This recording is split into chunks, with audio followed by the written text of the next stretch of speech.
Welcome back, friends, to the Heroes of the Storm North American Regionals.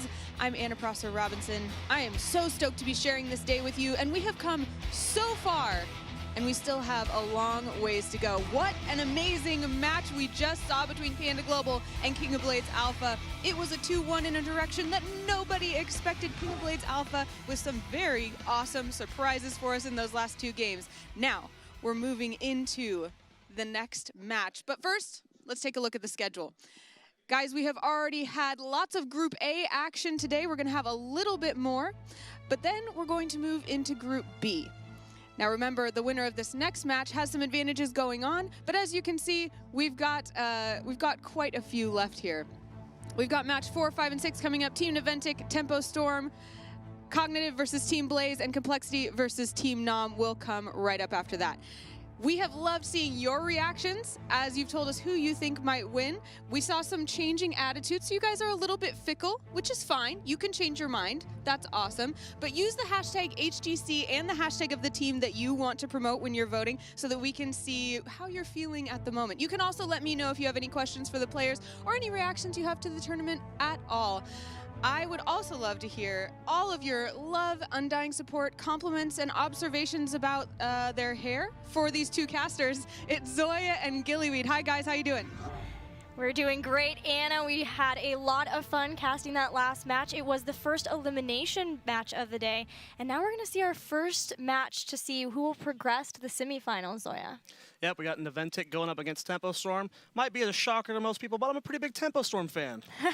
Just a little bit? Just a little bit. I kind of like those guys. Well, they've got a big hill to climb, in my opinion, yes. Because Naventic is just playing out of their minds. Absolutely. Their series versus King of Blades Alpha, they looked very strong. And while you talked to the teams and Tempo Storm talked about how they see Naventic as a rival. Yes, absolutely. They lost to them, and they were in 3rd place in Heroes Rising. Here's Naventic. Naventic also beat Tempo Storm in the first qualifier, knocked them out of that first qualifier. The only team to not drop a single map through the qualifier. So strong. Cloud9 qualified from the same event did drop a single map versus Cognitive, I believe. So Naventic showing their dominance here, and I was talking to Zuna earlier today. He said he would be angry if they dropped a single game. Angry, even. Mm-hmm. They know what their potential is, and they even did an interview with, I believe, Gosu Gamers, where they even said that if we lose a game, it's because we lost the game. Wow, those are big words, but they've been looking amazing now. Their opponents will be Tempo Storm, a newer roster from the Tempo Storm we saw of old, yes. But still with KO and Soldier, so kind of bridging that new and old together for them. And they would love to be able to qualify out. Whoever wins this has a long time until they have to play again, whereas the loser of this match has to go up against King of Blades Alpha, who did just defeat Panda Global. Yes, we talked about the rivalry between these two teams. I can tell you that Tempo Storm's #1 scrim partner is Naventic. They play each other a lot. And not only that, Zuna, a former teammate of both KO and Soldier of the Tempo Storm of last year. So these guys not only know each other, but they play against each other a lot. It's very similar to both Panda Global and the King of Blades matchup, where these guys, they play each other so much, they talk so much, that a rivalry has to be born from that. Absolutely, especially with previous teammates too. But we will be on Dragonshire for the first Battleground, so a lot of individual decision making, a lot of individual rotations, yes. And it really hones in on individual skill of players to be on Dragonshire. That has to be Naventic's pick too. Look at how well they played it versus King of Blades Alpha. Oh, yeah. Their rotations, their decision making was almost perfect the entire game. This has to be their map pick. I'd be really surprised if this was what Tempo Storm's grabbed. But it's a really, really good map for these guys. I mean, all 5 of these players on the end of Naventic have been playing the game since the early days of the Alpha. I've been casting these guys, so have you, for a very, very long time. Right. We just saw Airho or his evil twin Ergo. It's hard to tell. They're very similar looking. Yeah, very, very similar, yeah. And now we see KO, captain of Tempo Storm, not being able to have as smooth of a run so far in this tournament as Naventic has had. Quick, clean 2-0 for Naventic, but it was a more hard-fought victory in that 2-1. Now, we did see that King of Blades Alpha did just beat Panda Global. I think Tomster openly admitted that they probably shouldn't have won any of those games. It was Panda Global's game to lose, but there was a close set. And Tempo Storm had a close set versus Panda Global, whereas Naventic versus King of Blades, that was a stomp. That was a very easy 2-0 for them. So if Tempo Storm plays like they did versus Panda Global, we could be expecting another 2-0 here for Naventic. So looking at Dragonshire, we're going to be looking at the up-down is very important, the wave clear between that two, trying to drain ammo as much as possible, picks. We could see a lot of heroes drafted to try to get picks as well in that. And of course, you want to make sure you have a good solo laner. So we could see them trying to isolate some of that out, those roles, getting one of those good solo lane heroes. We'll see what their plans are for the draft. Those solo laners are so important on Dragonsire. You have to be very mindful of them when drafting. Now, Naventic, being a former manager of Zuna, I understand that he loves the Korean scene. He doesn't, take what they do as gospel, but he studies them very thoroughly. And, we saw in those 2 games versus King of Blades Alpha, their love of Sonya and Uther together. That is something that the Korean scene does a lot. And I know that Naventic has been studying them, and Tempo Storm needs to be expecting those 2 pickups together. I mean, Sonya is so good. Uther combined with her is fantastic. So they need to be mindful of that very powerful duo. I mean, they made them look very good in their set versus King of Blades. It's so funny to hear about Uther starting to come back in to only in Korea. In Korea, because of the fact that it seems like we just see these waves of heroes where for a long time they'll be in and then they'll cycle out. Uther for the longest time was the top support pick because of how good Divine Shield was. Yeah, Uther in the Korean Star League here, the Korean qualifier for the World Championship for spring, has a 94% involvement rate when that comes to being in the draft, whether he's banned or picked. He's the highest picked hero or involved hero throughout all of Korea. And you don't see him ever in EU and NA anymore, ever. Yeah, it's just crazy to see. Except from these guys. Maybe starting to bring him back a little bit. The Lightbringer needs to have his return. But speaking of other qualifiers, we have 2 teams qualifying from China. That they were the first ones to qualify, East Star and Edward Gaming. But then I do believe that today, also taking place, is the Australia-New Zealand qualifier. Oh, cool. I did not know that. So we'll be getting close. We're getting so much closer to that World Championship. Those 12 teams. That is going to be very, very fun. And by the end of tomorrow, we'll have 2 more added to that. We will. The teams representing North America in Seoul, South Korea. Can you imagine what it's like to travel to Seoul? Can you imagine a World Championship without Naventic right now? Because I can't. These guys, Zuna and McIntyre, 2 of the best melee assassins in the game. Zuna has been well known for his Zeratul play for such a long time. McIntyre, when he ended up leaving Complexity, everyone said that was one of the biggest losses as a competitive player. McIntyre, just so good at this game. I mean, really, really well-rounded team. They are a terrifying force. Yeah, McIntyre is such a true flex too. Like, we see him play all sorts of things. Falstads, Tassadars. Remember his Tassadar play at Heroes Rising? Yeah. So on point. There's Zix support for Tempo Storm there. Really solid player, formerly of Cloud9 Vortex. Once that team disbanded, he left competitive play. And when Tempo Storm picked up Zix, they thought, this is a little bit of a, not what we used to think of. I mean, I remember Dreadnought telling me himself, he used to think Zix was the 3rd best support in North America around that time. And when we picked him up, it was a bit of a slow start. People were like, wow, this isn't the Zix we know. But he's been playing hard, and he's really starting to turn into the player he used to be, a phenomenal support. Yeah, and Brightwing is also his favorite hero, which makes me, again, very happy. So I'm an Akaface fan and I'm a Zix fan. Yes. He really loves Brightwing's uniqueness, her ability to really change the game, change a certain play because of the fact that she can just teleport in immediately and make these saves that other supports might not be able to. And you have to keep in mind, whenever you're talking about any of these teams, if Naventic's being talked about, Fan is considered potentially one of the best players in the world, potentially the best player in North America. He's well known for his Abathur play. He's well known for his positioning and aggression on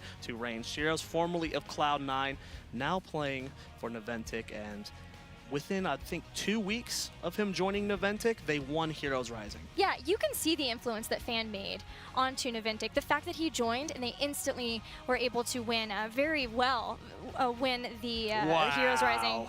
Dead even. That is really impressive. Both of these teams, I mean, Tempo Storm, one of the fan favorites in the scene throughout 2015. They were considered for a good portion of that the best team in the world. They had their downfall going into the BlizzCon Championship, but you can still see that those fans still stick there, and it's awesome to see all the new fans flocking over to Naventic. Not only are they a new sponsor for the team, but they're still relatively a young team. They have not been playing together that long. Yeah, the roster, the team started completely right after BlizzCon, and then they've only been playing with each other since they did pick up Fan. Right before Heroes Rising, we were able to win that. They did lose initially to Cloud9, but then we're able to come all the way back up, and that was a great ending set. Do you remember that? I think it was a 3-2, so a full 5-game set between the two teams.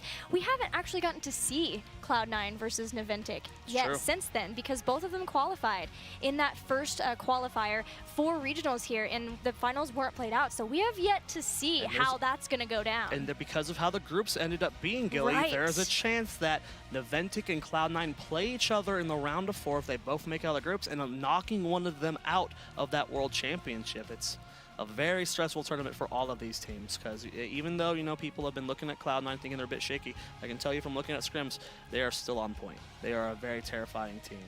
Well, speaking of terrifying, I know a certain Stitches has been seeing a lot more play recently and throughout this tournament. Let's check out a quick spotlight of that hero.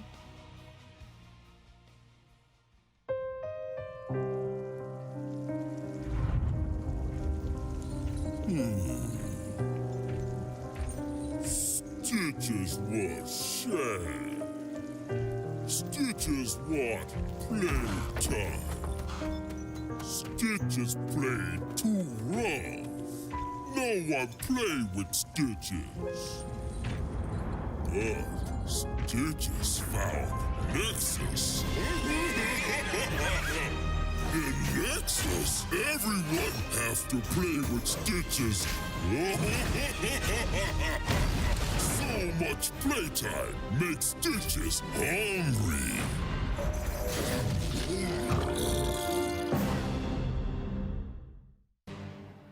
Stitches being shown there. I can tell you that Srey, the new warrior and shot caller for Tempest Storm, said not only his favorite hero is Stitches, but he's also the team he considers his rival and respects the most is Naventic.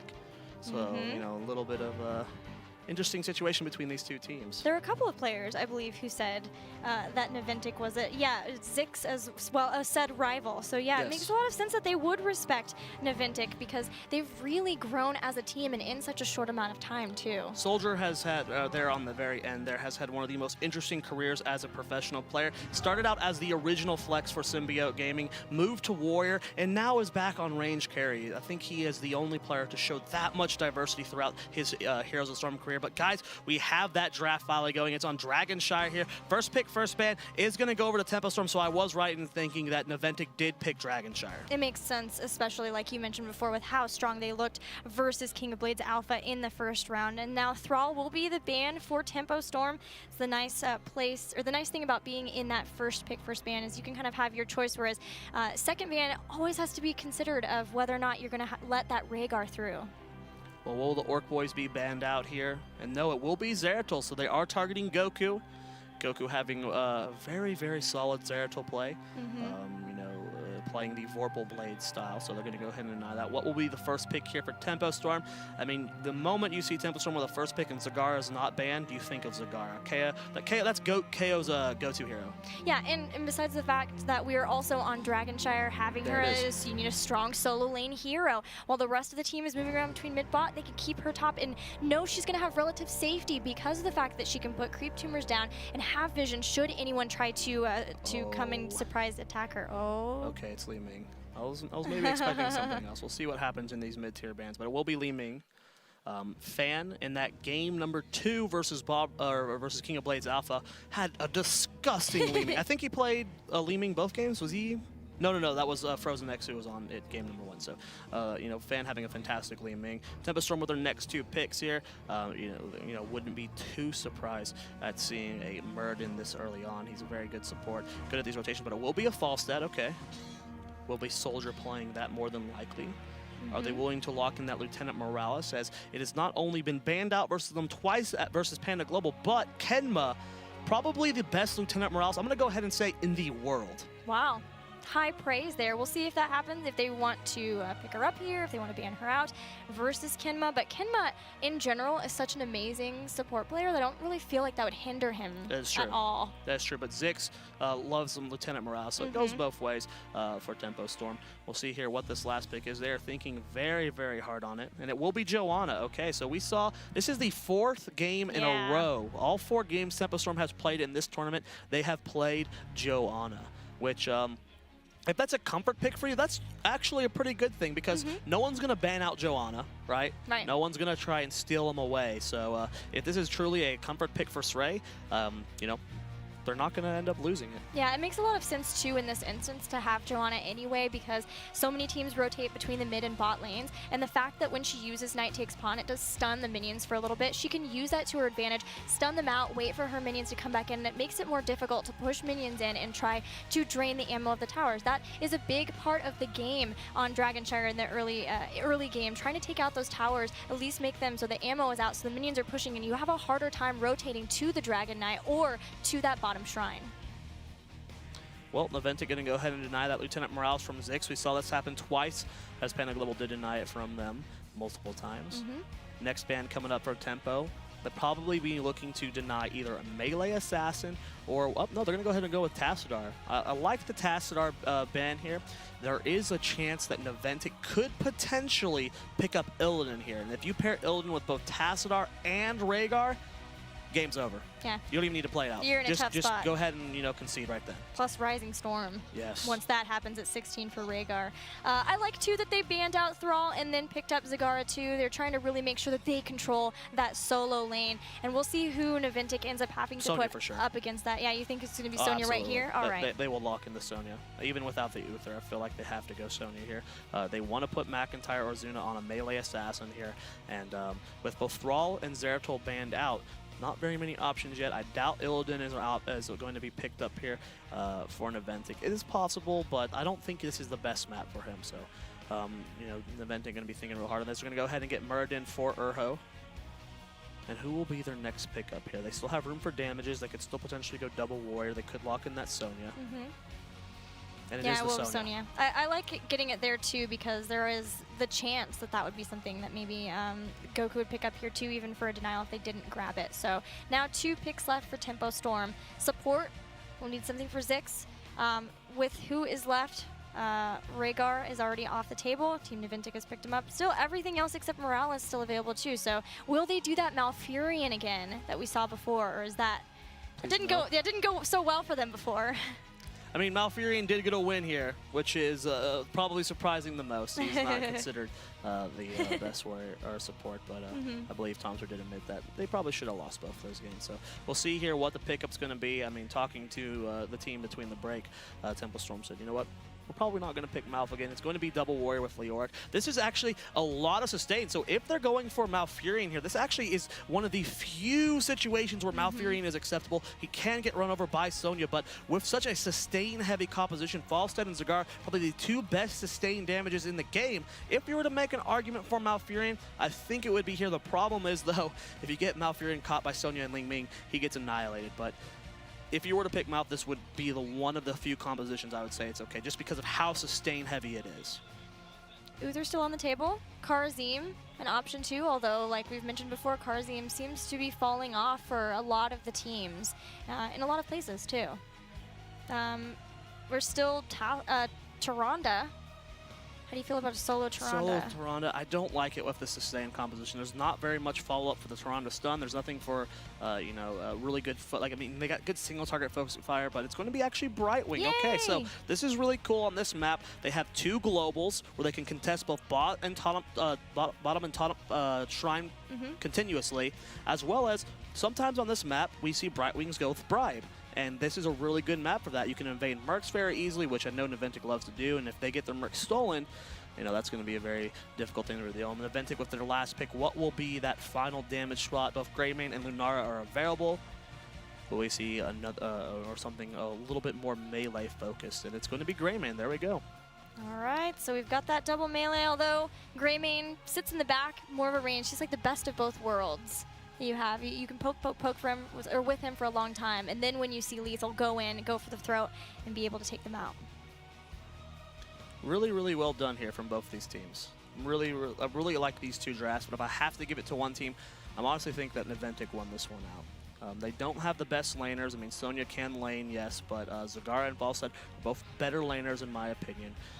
But the aggression coming out from Naventic, I mean, Li Ming, Sonya, Greymane can be so in your face, and that's what Naventic thrives off of. Yeah, we'll see how they're able to manage. We have a good clear for the mid and bot from Tempo Storm 2 because of the fact that they have Johanna and Leoric. Although I'm wondering if maybe they'll put...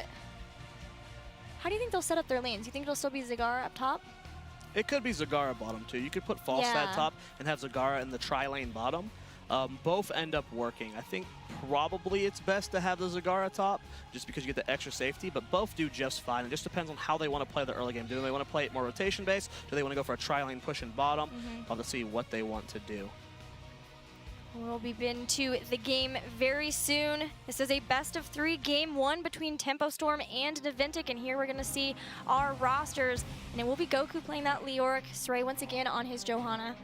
Soldier going to be playing Falstad, of course.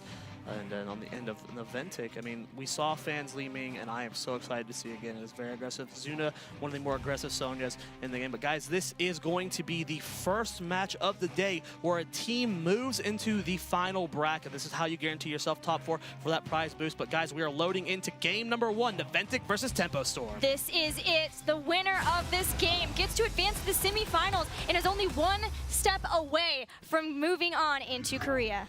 Well, here on the left-hand side of the map in the blue trunks, it's going to be Naventic. It's going to be McIntyre on Greymane, Urho playing Murden, Zuna on Sonya, Fan playing Li Ming, and rounding out the team, it's going to be Kenma playing Rhaegar. And in the red, we have Tempo Storm with KO playing Zagara. No surprise there. Zix on Brightwing, Goku playing Leoric, Srey on Johanna, and finally, it will be Soldier playing Falstad. All right, taking a look at level 1 talents. I don't see anything too out of the ordinary, Gilly. No, it's been a lot of power hungries for our Li Mings thus far, and when they're going for that rotation, it makes sense. They're going to be looking... she's actually pretty good at sieging with her abilities, and you already see her starting to throw it down, just chunking away at the tower wherever possible, and... halfway down already. Yeah, Li Ming is ridiculous when it comes to these early sieges here. Zuna going in for a big spin. Condemn going to displace him a bit. That's a very far extended Leoric, though. Goku has to Wraith Walk out of there and just showing you how much early game damage this composition has. We already see KO has rotated to that top lane up there. Going to be shoving that in. Looks like it'll be Greymane laning against him. Sonya's going to be in the rotations here. And this is a pretty scary early game here for Tempo Storm, as they have almost no aggression as a team comp. They just have to let Naventic control the rotations from mid to bottom and just hope that Zagara can win top lane and that they're able to, you know, sustain enough to eventually get a lead. I really like the decision to keep Sonya with the team because she can really jump on top of anybody if they're able to get a stun. But for now, she's going to whirlwind in. And yeah, this is the problem. Like when you have Leoric, you want to be tanking a lot of those abilities up in front while the rest of your team is dealing damage. But until you get Hardened Bones at 4 and you have that damage reduction, it can be really scary to do that. You can already tell from these two small skirmishes that how much more powerful Naventic's composition is in the early game. Well, as Kenma does take a little bit of damage, he is going to get away. But those rotations are going to ensure that Naventic will almost always control bottom shrine. And if KO can't win top, this is going to be a real tough game for Tempo Storm to win.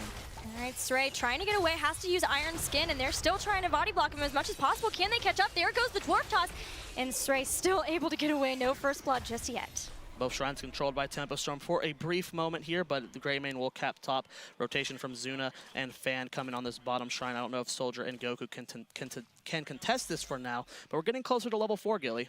We are. We'll see what talents they grab for that. KO once again going to grab top. Both just going back and forth on the shrines, making sure they're at least holding one so they don't start to feel threatened up into the mid. Kenma takes some damage from the Drain Hope. That's going to be nice. Trying to push him back. Maybe make him go back so they can make a power play happen.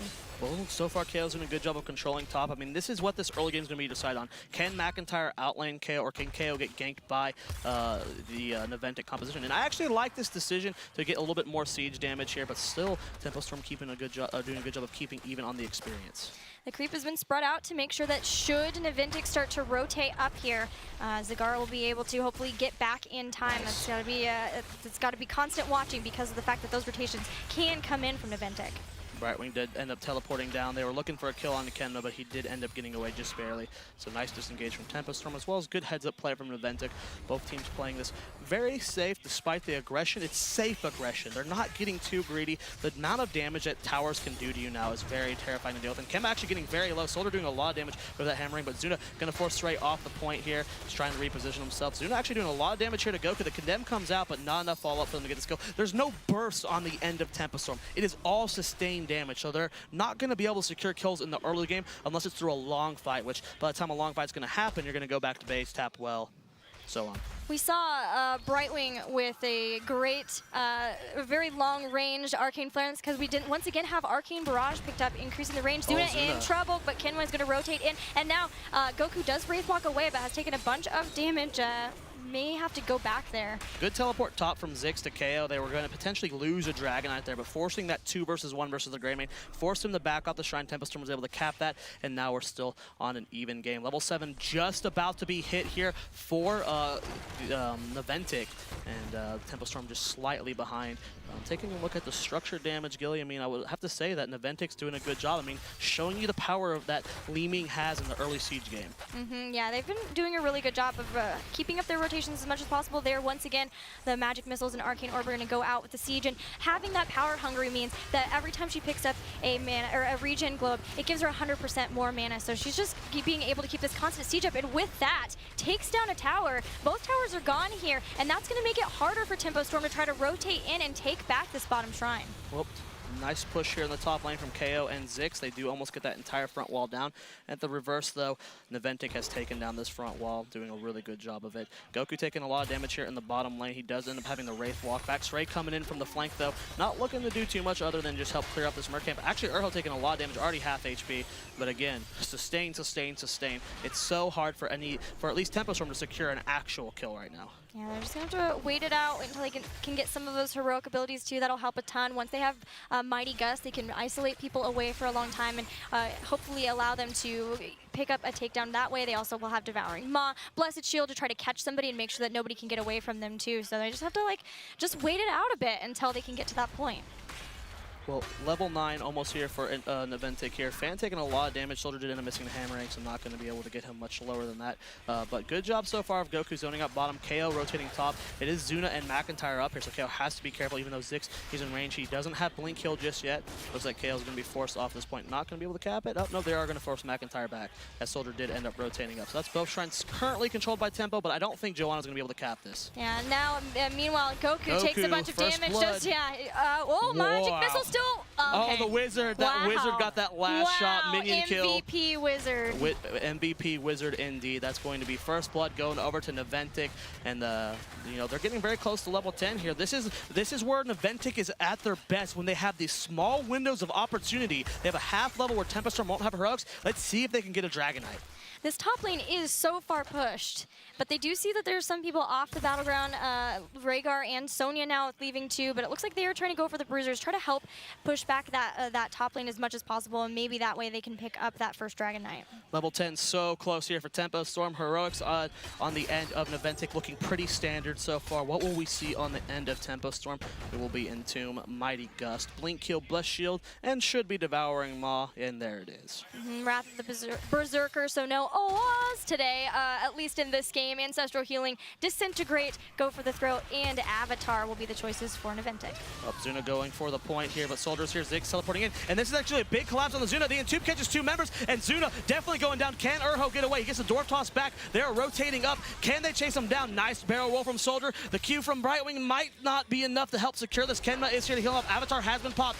Tempo Storm having both points, but no, Greymane did end up catching top, so they did get themselves their first kill of the game, but can they get a Dragonite with KO being pushed in by these bruisers? I don't think they can. Yeah, it's going to be only a few more seconds until Naventic has Sonya back, and in that matter of time, they're sending False Side up, they're trying to pick this up, but still there's so many people watching this. Goku has to Wraith Walk away once again, or I guess this time getting away a little bit low, but still healthy enough to stay in for a bit. Bruisers really helping out there. It prevented KO from being aggressive in the top lane, as well as Fan rotating up on the Li Ming. Soldier immediately flies mid, potentially looking for a gank here, but at the same time, in the bottom lane. Stray getting caught, Brightwing teleporting to him. This might be very scary for Ziggs. There's the Disintegrate being used. Nice blink kill from Ziggs to reposition himself. Polymorph goes down onto Zuna as Wrath has been popped. They're doing as much damage as possible. And Tomb is actually zoning out Zuna. Now he's underneath the fort. He's very overextended. Kenma can't get in range. Will the Ancestral connect? No, he didn't even try to use it there. And that's going to be the death of Fan as well. 2-kill advantage so far for Tempo Storm. And they're going to try and get themselves a Dragon Knight. They still control the top shrine. We see that McIntyre is rotating top as fast as he can, but I don't think it's going to be fast enough. This is going to be the first Dragon Knight of the game going over the Tempo Storm, and Goku's going to be the one in it. That's what I'm talking about. Once Tempo Storm get their heroic abilities, they don't have a lot of burst, but they have so much ability to zone. They have Mighty Gust. They had a great Devouring Maw to pull out Li Ming too, and then that amount of time got one takedown, and then the second collapsing onto that Devouring Maw after it was complete. And because of that now, they've picked up the first Dragon Knight. They're going to start pushing down some of the structures into Naventic, looking to get as many towers as possible. If they can get some takedowns, maybe onto a fort, but for now, just trying to get pushed wherever possible in the lanes. Oh, the gank. But they might be in trouble, but Mighty Gust will be able to save him. Yeah, Ziggs coming in as well, probably would have kept them alive.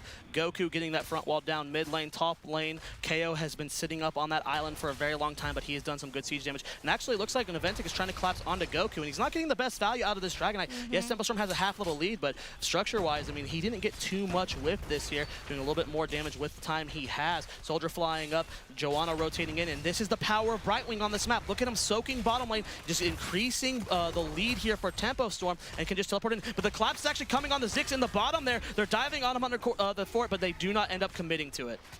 Yeah, they will start to move away. They've done a good job of kind of pulling Naventic out into different lanes, making them separate as much as possible, but still have yet to actually lose anybody. Fan gets hit by a Drain Hope, but the rest of the team is there. Disintegrate will come out. Goku's going to Wraith Walk away and make sure that he takes a little bit less damage from that thanks to Hardened Bones. Very short cooldown as well, 20 seconds on the Disintegrate, so you can kind of use it freely. Sometimes you see Li Ming's even using it to cap all, or get all 5 coins from a chest in Blackheart's Bay. You know, just burn that down as fast as possible. Clear waves. Yeah. Very, very short cooldown here. Tempo Storm still with that half-level lead, but here comes the aggression we talked about from Naventic. They're going for an invade here. Goku's going to scout it out, but the rest of Tempo Storm's not here. I don't know if Tempo Storm can contest this. Stray does get on the point at the last. Oh no, it does end up getting captured, but they're looking to fight this. KO is with them. Falstad flies in, and Tomb goes down on the Zuna, and this is a really great Gust there, but nice use of the pull over the wall from Ancient Spear from Zuna to get out of there. Goku taking a lot of damage, and Goku's going to be the first to fall in this fight. Brightwing using Phase Shift on the Stray. He's cutting back as well as he can, but they're looking out for blood here. McIntyre's going straight on the Stray, and do they get the kill? He gets the shield at the last second from Iron Skin, and he's just barely going to get out there. The Fan's trying to reposition himself. Urho with the Dwarf Toss gets the stun on the Ziggs, and Ziggs is going to fall as well. They do not end up getting Stray or Soldier, but a 2-for-0 exchange, and the fort's going to go down. First fort of the game going to Naventic. That was so important that Sonya was able to stay alive. Tempo Storm dedicated a lot to trying to get a takedown there, and the fact that Sonya had Mystical Spear was able to go right over, it's a very good thing to get always, but especially versus Entomb for Leoric. It's absolutely necessary. The Ancient Spear was perfect there. That is what won Naventic that fight. Yeah. The Gust was perfectly aimed to isolate Rhaegar from the Sonya, but the moment that happened, we saw him out there. Nice Entomb over the wall, but it was on Murden, so he's able to Dwarf Toss out of there. Here, still a slight lead for Naventic as Tempo Storm just about to hit 15. Both Oh, teams. the Bruiser's top. Yeah, both teams neck and neck in experience, but this has been pushing for a long time while Naventic have been into the bottom. It's a pretty close game, Zoya. Yes. I mean, structurally wise, both teams have about a fort down, as that top fort very low for Naventic. Tempo Storm has only lost 1 thus far. Experience very close. Kills dead even. Yeah, this is, you know, like I said, these guys are scrim partners. They scrim each other more than any other team. That goes both ways. So, you know, these guys know each other very well, you know, and they've been proving a lot together. So, you know, it's really cool to see how close this game is. I mean, like you said, it is dead even experience, kills, and almost structures. That top fort is a sliver of HP for falling for Naventic. Goku split pushing with these bruisers, trying to get the lanes pushed as much as possible as we have another Shrine phase happening. Brightwing picking up top, but there are still several members of Naventic to stop Leoric from picking this up into the mid. Naventic's actually pretty split right now, but so is Tempo Storm, as Goku and Sonya isolating themselves in the bottom. Rest of Tempo Storm is in the top. And this is actually a pretty big collapse coming down onto Goku here. I think he's going to go down, Gilly. Here goes the Disintegrate. He Wraith walks away and will be able to get away for now, but McIntyre Harry jumps in and will eliminate Leoric. Resets, resets, resets, Gilly. That's what just happened, as I did get that double reset. Li Ming and Greymane both having the ability to reset their heroics. Oh, okay, a big push coming in from Naventic as both teams have level 16. How will Tempo Storm choose to respond here? It looks like Naventic not feeling confident about this, going to move back. They have to remember that there is always Leoric keeping an eye on them, Urho's too. in trouble. His Dwarf Toss is down. Polymorph has been used. KO coming up from the flank. Does he have Dwarf Toss up yet? No, it's still down. Avatar pop very early. The rest of Naventic is rotating up, and Tempo Storm has to back out here. They don't have enough burst to kill off a Murden, and Naventic with a very smart rotation. But look at Goku in the bottom. He did res, and he was able to prevent another cap from Naventic there, and it's 16 versus 16. I mean, Gilly, this game is so evenly matched. The Iron Skin is going to be used. Can they take out Srey, who is trying to... They're rotating back into, and McIntyre just gets wrecked, especially by the Lunar Flare 2, and Tomb goes down onto 2 members, but Zuna deals a bunch of damage to Goku, and he's going to get taken out, so a 1-for-1, but 1-for-2 as Johanna gets taken out, and this is exactly what Li Ming wants. She has the resets and throws out a bunch more damage onto the members of Tempo, but they're going to start to back off. They're very happy with those 2 takedowns on the Warriors of Tempo. A little bit too greedy there from Naventic, diving under the fort. It's very tempting when you have those maximum resets coming out on Li Ming and Graven to try and snowball the lead even further, but this should be the first Dragonite for Naventic. This game's 2nd Dragonite total, and yeah, Soldier goes for the interrupt at the last second. They're trying to cap it top. Does he have Gust Up? I don't think he does. Can they interrupt it? And they do deny it. Brightwing ends up getting it, but they get the collapse on the Goku. They're chasing as well as Zagara. They get the stuns. There's the Disintegrate, and KO's gonna fall. Very bad positioning from him. So this is a really annoying composition for Naventic to have to deal with versus Tempo Storm, because there's always Brightwing split pushing and who can grab his Sprite. Yeah, the double globals. There's Falstad as well, and then even there's the Leoric, who will spawn exactly where his Undying form is once he comes back up. So it's hard for Naventic to actually pick up a Dragonite, but at the same time, they're still finding the picks they need to constantly keep Tempo Storm down a person, and there we go. They will be able to grab their first Dragonite of the game. Yep, nice job there from Naventic. Now, when you kill Leoric, that's when it's questionable whether you can get one of these things, but that was Zagara that died. He doesn't have the ability to reduce his death timer. Still not up for 10 seconds there, and it looks like Naventic with this is wanting to push in a keep, Gilly. That front wall is already expelled from that push they did before, so this could be the first keep of the game at 15 minutes going to Naventic. All right, they're going to start working on throwing out the Flame Breath whenever possible. Just poking this down where they can and waiting for the rest of the team to get in until they can do this. Both teams on even talent tiers, so they still have to be careful of getting caught out. Dragonite getting burned down pretty quickly. Yes. It looks like Tempo Storm's going to be able to hold this. Yep, really good hold from Tempo Storm. And McIntyre's almost lost all the HP on that Dragonite. It still has 30 seconds left on it, but I don't know how much more he can do with it. And again, take a look at the structures on the map, Gilly. Only 1 fort still has fallen for both teams. Yeah, McIntyre is going to rotate in and try to get this 2nd fort from mid, but waiting for everyone to come in, maybe anchoring in the mid bushes to see if someone rotates around that way that they can catch out, but they're not going to find anybody there from Tempo Storm. But still, with this, Naventic have started to pull ahead in experience. Yes, this is a very significant lead, about a full level lead right now from Naventic, and they should have 20 by the time the next Dragonite spawns. I do not think they have enough time, or I do not think Tempo Storm has enough time to get 20. Maybe because they have Brightwing and Falstad, but the problem right now is that top lane, because of that Bruiser camp they pushed in, did exactly what Naventic wanted. It didn't get the front wall top, but it shoved in the lane so hard that Ziggs cannot safely soak top lane. Yep, and now we are going to see if Naventic can get their Storm Talons and make something happen Ziggs. with that. He's being collapsed upon here, gets the blink kill to Juke. The Stormbolt was missed. He blink heals back. Can he survive here? He's kiting back as well as he can. Leoric is rotating up. Disintegrate has been used, and that's a very dead Brightwing. Yeah, and with that, that's down for 53 seconds, so that's going to be tough. Thankfully, though, they did at least pick up 2 camps that are going to push hard into that bottom lane, so that's at least something that Naventic will have to respond to, and they're going to do so now. But with that takedown, Naventic have picked up Storm Talent, so now it's very important that Tempo Storm can get caught back up with those and get them as soon as possible. I love this push bottom lane. This forces the members of Tempo Storm to react to Naventic and stop soaking lanes. This stalls out for the Dragonite to cap and potentially allows them to get a keep here. And wow, Fan immediately chunking straight down to half HP. The burst from Li Ming is impressive, and I don't see this keep standing, Gilly. Yep, there it does go down. Wow, Li Ming does so much damage. And now with Temporal Flux, it's a 60% slow on Disintegrate too. Wow, Greymane and Li Ming. 123,000 siege damage on Greymane, 109,000 siege damage on Li Ming. That's that poke, man. It's excessive. And especially when she has Power Hungry and can keep that mana up. She doesn't have to go back. She can continually just throw out all of her abilities constantly on structures. Well, level 20 finally almost here for Tempo Storm. They have about a half level to go, but the shrines are spawning in 10 seconds. And wow, Sray very isolated from the rest of his team. Is the rest of Naventic rotating up? No, it's only Sonya up there for now, but they might get that collapse out into Falstad there. He was stunned by the Stormbolt. McIntyre going for a lot of bursts. Mighty Gust has been used, but Soldier gets immediately soloed by McIntyre, and he does go for the chase on the Cigar. No, he does end up backing out. Now top shrine being capped by McIntyre. Zix being forced to back off here. Li Ming zoning out Goku in the mid. They're trying to get themselves a Dragonite, Gil. Can they do it? This is such a bad place for Tempo Storm to be in because they lost someone right as they hit level 20. The zoning is perfect. Boom. McIntyre gets the Dragonite. They already have a keep down, Zoya. Yes, this could potentially be core. It's 18 minutes into the game. I think that's a little bit too greedy with 30 seconds on Falstad. They might be able to make it work, and that's what they're doing, Gilly. They're rotating down. They're looking for the end here. Tempo Storm needs to force this fight now, but they have no damage without Falstad. It's only Zagara alive. I think this might be it. They're going for the core right now. They're pushing straight in. 20 seconds on Falstad. They're spreading out as well as they can, and I don't think it matters, Gilly. I think this is it. Naventic potentially about to win the game. Devouring Maw catches no one to stop this slow with the Dragonite hammering down the core, and you have called it. Naventic are going to take game number 1 versus Tempo Storm. Just perfect decision-making late game from Naventic. Really, really well done. I mean, the shouts from Naventic, they know how well they won that game. They played it perfectly. It looked pretty even throughout most of the game, but Naventic just played to the map perfectly. They did. They did a great job. They won.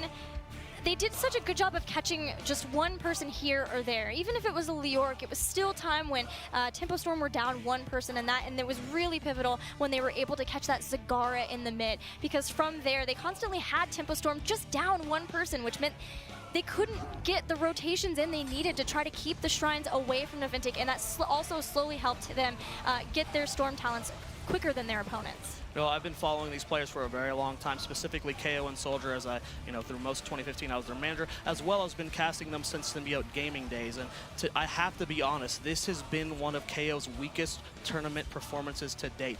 Multiple Maws missed throughout multiple sets, positioning, just overextending and getting punished for it. KO really needs to figure out what's going on. Is it nerves? Is it just, not in the right mindset or something? Because he has just, you talked about the missed Maw here at the end. We saw them versus Panda Global, and then that pick in mid lane where he overextended. He as the captain of the team, the team looks to him for guidance, and he needs to, get into the zone and really focus.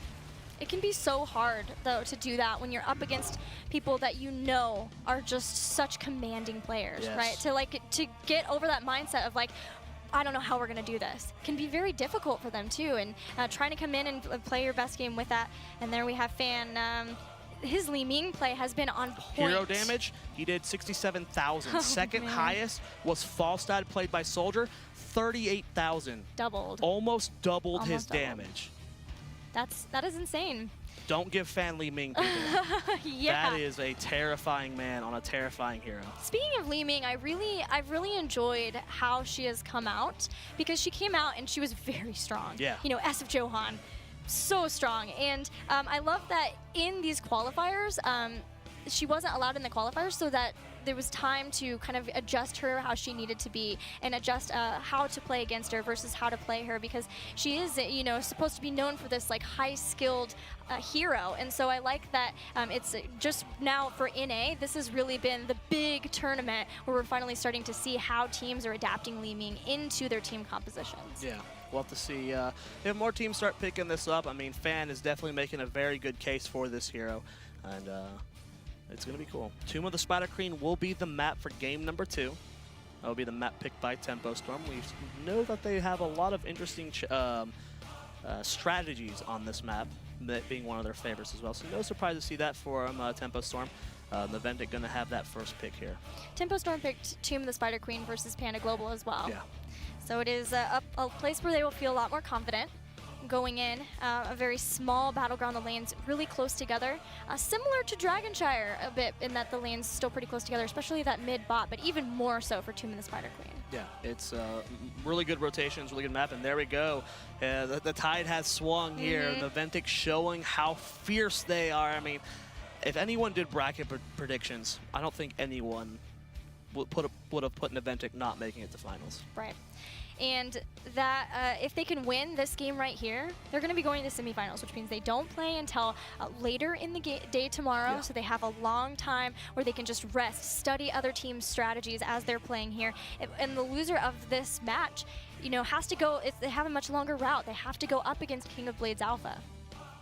Well, Tempo Storm, they'll have to do something different here. I mean, this is, like you said, is their map. They're going to have to rethink their strategy. You know, I do want to emphasize that the game looked very close throughout most of the game, but that just shows you how the map is played, and Naventic almost played it perfectly. They never got too aggressive. They never, you know, because all it takes is one death, one mistake, and you give your team a Dragonite. And that's all that really happened. There was a few deaths. I think the kills were the final count was 7-4. Only 7 kills there, but when you get one pick and you secure yourself a Dragonite, even at 18 minutes in the game, look what they were able to do with it. It was only a 30-something second window where Soldier was dead, but they were able to get that Dragonite and push the core and win. Yeah, it takes so much coordination from your team to be able to actually get the Dragonite. You Yeah. have to maintain both of the shrines all the way in the top, all the way in the bottom, while simultaneously zoning people away from the mid so that you could actually get a channel and pick up the Dragonite. It takes a lot of coordination, and there's a lot of individual rotations too, which is why we say that it is a very individually skilled based map. Well, we'll see how these teams are going to end up playing. Tomb of the Spider Queen, like you said, rotations very, very important. We'll see how each team wants to draft it. Naventic, I think they have a 100, in the 3 games they've played, they have a 100% pick rate on Sonya. Yes, that is correct. And Zuna looks terrifying on him, not just aggressively, but terrifying. So, you know, no surprise there, really. Sonya is still such a great warrior. But here we go, guys. Draft for game number 2 is underway. Get excited as Naventic here on the verge of making it out of the groups, being the first team here from the North American Regionals to make it to the round of 4. Now, Tempo Storm, I mean, Zagara is such a really fantastic hero for this battleground, being able to spread creep between both of the turn-in points, and she's so good at denying it. I wondered if maybe it was going to be the ban, but it looks like Naventic still wants to keep Goku off of that Zeratul. It makes sense. Teams used to ban Zeratul versus Goku when he was on Luminosity. He's known for that Zeratul play. Yeah, you know, he's very well known. And it's going to be banned yet again. I mean, you know, just showing the respect there to Goku and how well he plays that hero. Tempo Storm with the next ban. They let Rhaegar through last game to ban out, I believe, Thrall. We'll have to see if that's going to be the case again here. Smiles on Trey and Zix's face. They don't seem too shaken up from it, but oh, the respect. They are fan no more. Fan, you are way too good at this hero, man. Okay, now does this mean a Rhaegar first pick for Team Naventic? They did that last game that Rhaegar was available, but there's also the potential of denying the Zagara, and they do that. We saw that happen. Game number 1 versus King of Blades Alpha.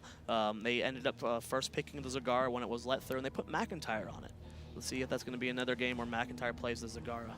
She's so strong. She's so good. Her solo lane capabilities, her ability to deny turn-ins, the creep-giving vision. There are a lot of vents and nooks and crannies on Tomb of the Spider Queen, so being able to have creep through there is really great. But what will Tempo pick now? Now that KO can't be on Zagara, what do you think that we'll see him on? You know, he still has the Jaina that we saw him play earlier versus Panda Global. You know, he has been learning Lunara. So we'll see which one of those heroes. Now, the Thrall will be played here by Goku. Yeah, I love the pickup here of him because of they see a solo lane hero. That is true, but we did see Goku's Thrall versus Panda Global, and he had a lot of deaths in the early game, just kind of miscalculating how aggressive he should be, how his positioning, and a few of his Thunderings were a little bit off, so we'll have to see if he plays a bit. And it's going to be Orc Boys. Rhaegar picked up here for Zix. The mean green team themselves. That'll be great once they can get Rising Storm, throw the Lightning Shield on him, allow him to just hang out in near the squishies of Team Naventic. 2 more heroes from Naventic before the next bans. Could be a warrior that we see. I love Erho's ETC. It's always very on point. Erho there at the end. Handsome as ever. Almost as handsome as Ergo, his evil twin. So they're going to get Jaina here. They've picked up a burst hero. And that's a great pickup there, knowing that Tempo Storm had banned out Li Ming too. There's the Sonya. That is 4 for 4 games. They are the only team in North America and probably all of Europe that run Sonya this often. Again, super high pick rate, I believe, at 82% in involvement rate in the Korean Star League. And like I said, Zuna loves the Korean scene. You know, he doesn't take it like as, you know, as a gospel. He doesn't write it down and look at it and like, this is what you need to play. But he takes notes, and, you know, he's seen the power of Sonya, and they're not going to give it up ever. They're okay with losing Thrall Rhaegar because look at this composition. They have so much damage, so much sustain, so much survivability between these three heroes. Great heroics. I mean, Zagara, Jaina, Sonya is terrifying in the hands of Naventic. Looks like Tippo are going to ban Morales. I like that. Smart. Yeah, they already have a support of their own, so trying to limit the pool that Maybe Naventic Uther would have been a better ban. Yeah, I was wondering if maybe they were going to do the Uther. It's more targeted at Kenma specifically. Like I said, Kenma's Morales is terrifyingly good. Where Uther a little bit lower on the skill cap end. Definitely not easy to play, but Morales is probably the harder of the two supports. So putting him on Uther. All right, Lunardo will be the ban from Team Naventic. So not wanting to deal with that poke that is, it can be very tough to have to contend with. Oh, there it is. Yeah!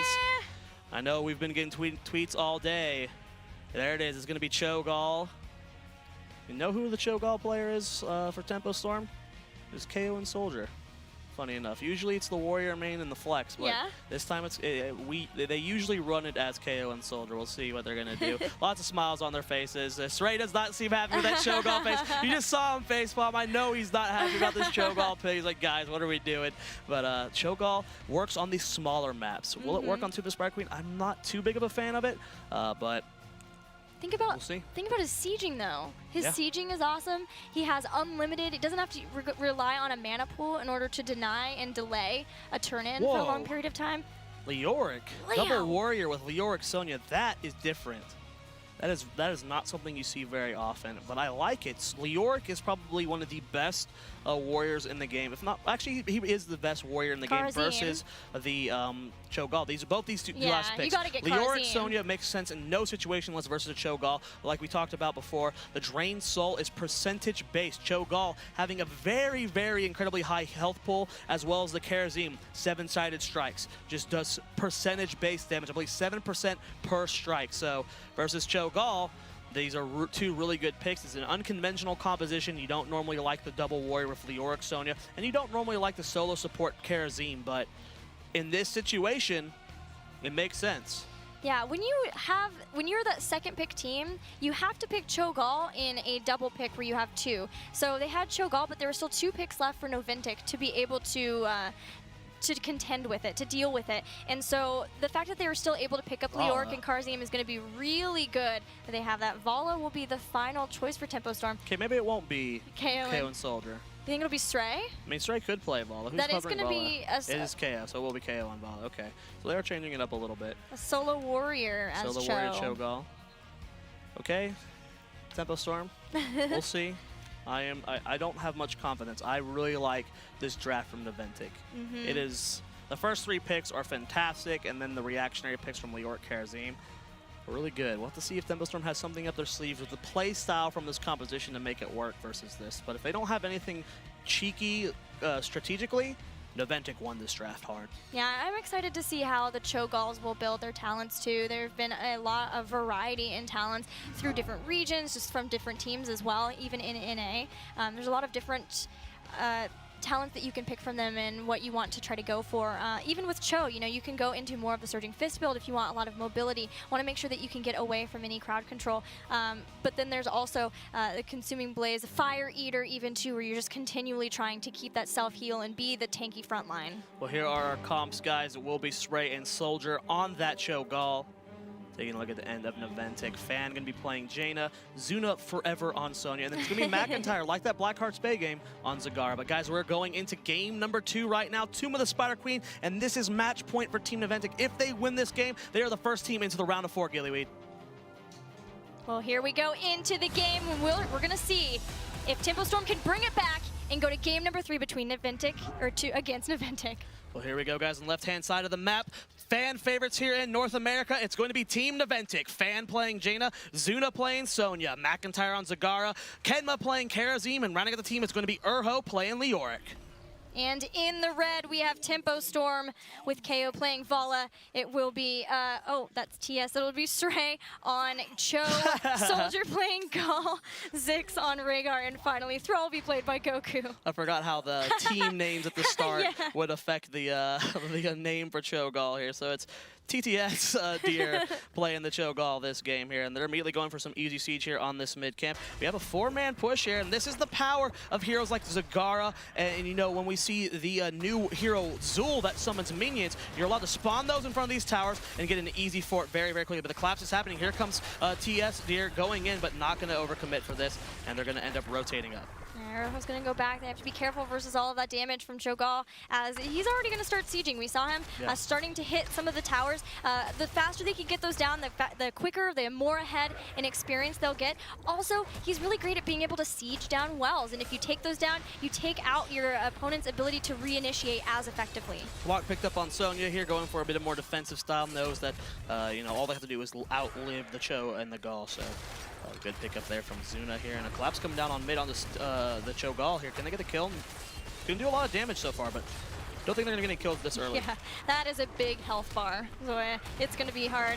But I have Kilrog will be the choice for Gall. That's going to help out a lot with their vision. Vision is oh so important on Tomb of the Spider Queen. Arrow has to back out of this fight, getting pretty low, and has to, of course, watch out because there's just constant siege, constant damage and pressure coming out from Cho'Gall. Yeah, we'll see how this goes into the early game. Now, you have to keep in mind that Cho'Gall is 2 players controlling 1 physical character in game. Cho being the one that controls the body, where Gall being the one casting these purple spells we see on. Actually, Thrall going to go down here in the bottom lane there. McIntyre and Fan securing a very easy kill onto Goku. First blood going over to Team Naventic.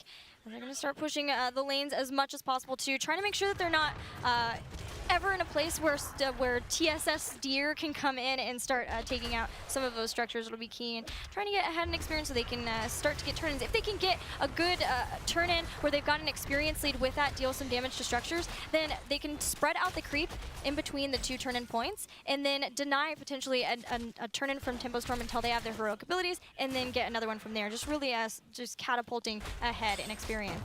Level 4 picked up here from Team Naventic here, and it's going to be Arcane. It's like picked up at level 4, so we're going to be seeing Fan going for a more sustained style, which makes sense versus the Cho'Gall. You're not going to get an easy kill. Even if you catch them in your Kona Cold Blizzard combo, it's such a big health pull, so going for the more Outlast type style. And again, this is exactly what Naventic needs to be doing. These rotations are perfect, and because there's only 4 bodies on the field for Tempo Storm, that means 1 less person trying to get turn-ins, and 1 less person contesting turn-ins to deny them. So Naventic doing a great job with these rotations. They're already sitting on 41 gems versus the 21 of Tempo Storm, and Zuna gonna drop in 19 along with Fan dropping in 3. We have double back and roll back as the choices for Cho'Gall. It means that Dread Orb is going to be coming back with its 3rd bounce, and then Rune Bomb will come all the way back to Cho'Gall as well. And it allows you to really spend a lot of time constantly denying, and if they can throw that out, deny turn-ins. But a great Blizzard and Cho'Gall actually taken out. That's a bunch of gems off the field, and they're going to be able to keep anyone from Tempo Storm being able to pick this up. That is a huge win for Naventic here. They're still up 33 gems to 12 right now. They lost so many with that that death there onto Cho'Gall here. And this is going to be the first Web Weaver turn-in of the game here, going to Naventic as they do get in that last count there. Really well done from Naventic. We'll see what they can get done with this. It's an early Web Weaver phase, so they're just looking to try to take out as many towers as they can, further that experience lead that they already have, looking toward having their heroic abilities sooner, but especially level 7. And once again, we have Cho'Gall in a bit of trouble, but just trying to stay back. They know the Web Weavers will start pushing soon, and they want to keep the lanes pushed as far as possible away from their structures, as the Web Weavers will push right up to the enemy minions. Fantastic shot calling so far coming out from Naventic here. I mean, and we can hear them from over here, Gilly. They're all constantly talking, all constantly just putting in input here. There's not a single person on that team that's quiet. You know, they're a very vocal team, and you can show the influence that has in these games. Web Weaver's starting to push in. Looks like Naventic will siege up in top, take down towers there. Web Weaver getting pretty low, using Healing Ward to keep everyone nice and healthy through any sort of poke that's happening from Tempo Storm. And they're going to push in even more. They know they have the level 7 talent advantage. Will they move in onto this fort? It looks like with the Web Weaver finally falling, they're just going to be content with those towers. Well, we do see that level 7 is here for Team Naventic. They do have that advantage, and they do get this is a pretty significant lead for an early turn-in here, Gilly, at 5 minutes into the game. A full level lead from one turn-in is pretty good, as the siege damage isn't the best from these, and they do end up getting 2 walls because of that. Level 8 almost here for Naventic, and they're going to be looking to push this lead even further, and still, despite you know, soaking all these lanes, Tempo Storm does not have enough gems for a turn-in. They don't even have a single gem turned in yet. Yeah, that's because they lost so many when they lost Cho'Gall earlier, so they're playing catch-up with these. But it's still a long way until they're facing heroics from Naventic. But it would be nice to get a turn-in and relieve some of the pressure off their lanes. They're constantly trying to move around and match Naventic's just constant rotations, and they're finding that very difficult with only their 4 bodies that they have. But we do see that Tempo Storm here still struggling to get a turn in here, as they're lacking the extra body. They're lacking the extra presence on the map. They can't find a way to get to these turn-ins. They finally have enough gems for one, but because of this is why Cho'Gall is so weak on this map. You don't have an extra body for turn-ins. You don't have an extra body to stall out, to body block for the big carriers there. Usually you can get a front line of 2 to 3 people in front of the guy who's holding a lot of gems, but when you're down 1 extra body, it's so much harder to do so. So a lot of times with Rhaegar, we've seen a lot of cleanses at level 7. This time we are going to have Blood and Thunder, allowing his Ghost Wolf attacks to be able to reduce the cooldowns of his abilities. Make sure that he has those lightning shields up as much as possible. Likely we'll see Earth Shield picked up there at 13 too, because of the fact that it is percentage health based, and that's going to be huge on Cho'Gall. Yeah, that's just such a big advantage here. I mean, I honestly think that Naventic did such a good job in this draft. It's very unconventional when you look at it just from like the 5 heroes pick. You'd be like, this is a composition that someone ran. Then you say versus Cho'Gall. It's like, oh, okay, yeah, that makes perfect sense. This is such a well done drafted by Naventic. And with Arcane Intellect and Ice Lance, the reduced cooldown, you can really just keep throwing out those ice bolts for forever, or those frost bolts, and being able to just try to chunk down the members of the team from Tempo Storm. Look at this, Tempo trying to turn in. It's going to get denied, and with that, Naventic are going to pick up heroic abilities, and I think they're just going to have to walk away from this. Yeah, they can't contest this here. They did get 29 gems turned in, but not near enough for a turn in here. 20 gems being held here by Naventic here. McIntyre about to turn in 14, and Naventic on the verge of getting their second Web Weaver of the game. That's not enough with both Kenma and McIntyre. Someone else. No, wait, that is exactly enough. Okay, Castermath for the win. Second Web Weavers of the game spawning here for Naventic. They have 3 forts that are exposed now. Let's see how much damage they can do, Gilly. Yeah, it's a much different thing than the first time, because the first time they still had to go through all the towers and gates, but with all of those down now, they should be able to work in and take out a fort, especially where Tempo Storm don't have their heroic abilities yet. They're going to try to defend this as much as possible, spreading out, but they know that it's going to be hard to keep all 3 forts alive versus this. Well, Tempo Storm just finally about to have that level 10, but they are still struggling to get back into this game here. They have to clean up these Web Weavers as 3 are pushing. McIntyre's pushing with the top Web Weavers, but a big push here in the mid lane here from the rest of Naventic. And this fort probably going to go down here. They're looking to force the fight. Here comes KO from behind. Soldier looking to try and get some damage onto this Web Weaver, and Tube goes out, but immediately canceled from Urho, trying to hide that whiff. Don't worry, Urho, we saw that. Don't worry. And we've got Strafe, Hammer of Twilight, Shadow Bolt Volley, Ancestral Healing, and Sundering. Will that come in? There goes the Strafe into the Sundering, and Fan will go down. They're trying to get them even more kills, though. Urho very low. Nice Maul coming on the Cho, though, and that saved Urho's life. That was a lot of gems on him that they did not end up wanting to lose. So, you know, Tempo Storm did get their first kill of the game, but I don't know if this changes much, because Gilly, all that did was change it to a 4 versus 4. They still can't get pressure out on the map, and these Web Weavers are still doing damage. Top fort did end up going down. Bottom fort about to go down to this last Weaver. It gets this attack off. That might be enough damage to secure the fort, and it's just barely going to whip. At the same time, 7-sided strikes goes down. Nice blocking from Zix and KO to absorb as much damage as they can for the Cho'Gall, and that's another kill going over to Tempo. Yeah, that was really key. That 7-sided strike was used completely just to try to stay alive there, but all of Tempo converged onto that point, made sure that Cho'Gall didn't take too much damage from it, and then they were positioned in a way that they were able to make sure that they did get the takedown on Kharazim. So with that now, the gems are now able to be turned in. Will they get back out in time? It's only a few seconds now. Kharazim already back up. Tempo Storm desperately trying to get some of these gems turned in, so they're not fighting with that fear of losing them. Tempo Storm trying to get a turn in here. We'll see if they can do it. They're holding 66 gems, and this is what happened in their set versus Panda Global, where they just could not get gems turned in, and eventually I believe Stray had over 70 gems on them at one point. They don't want that to be the case again. They're looking for the turn-ins here, and they're not able to get it still. Having 66 gems being held by this team. That's just such a depressing feeling to have, where you have all these gems and all it takes is one mistake, Gilly, one mistake, and you lose half your gems. Yeah, and this creep has just been amazing for McIntyre. He has endless creep on top of it too, and they've had that spread completely between both of the turn-in points. It's hard to have vision over both of the turn-in points unless you have that Zagara. But once she has the creep spread out like that, it's so difficult to actually get in there and get a turn-in without them being able to rotate in and stop it. And once again, with Naventic almost up a talent tier, Tempo Storm are just going to have to back off, and yet again, holding 80 gems between them. Yeah, that's a lot of gems. They're looking to turn these in here. Cho'Gall having 32 on himself. But they're looking to force a fight potentially on the fan. No, it's just Cho'Gall over here. So they're going to go ahead and just clear this wave. Level 13 versus level 12. Naventic still maintaining about a full level lead right now. We'll see if they can snowball that even further. Level 13, it has been picked up. It will be Mystical Spear. Giant Killer on Zagara, that's not something we see too often. No. But, you know, makes sense versus Cho'Gall. It does. Crushing Hope's going to help with that too, and we're still waiting to see what Jaina's going to pick up. It will be Icy Veins, looking at the Ice Block too. Sometimes we see Stormfront, not very often. Yeah, sometimes. Sometimes. Level 13 almost here for Tempo, Gilly. They need to get on that before they can contest. Naventic sitting on 40 gems right now. Still not enough for a turn-in of their own, but Tempo Storm sitting on 88. And the longer this goes on without them getting a turn-in, the more stressful it is. Even if they did get a turn-in right now, they would still be sitting on 70 gems, Gilly. Yeah, and even if they get a turn-in, their lanes are pushed. So the best thing that they can hope for is just almost a defensive one, unless they can get these lanes pushed back up more. Now, they have picked up 13. This is a good one. They do finally have that Earth Shield, which will be picked up by Rhaegar. They also have Molten Block, which is going to be really big, having that ability for Cho to be able to go into that invulnerability should he get caught out.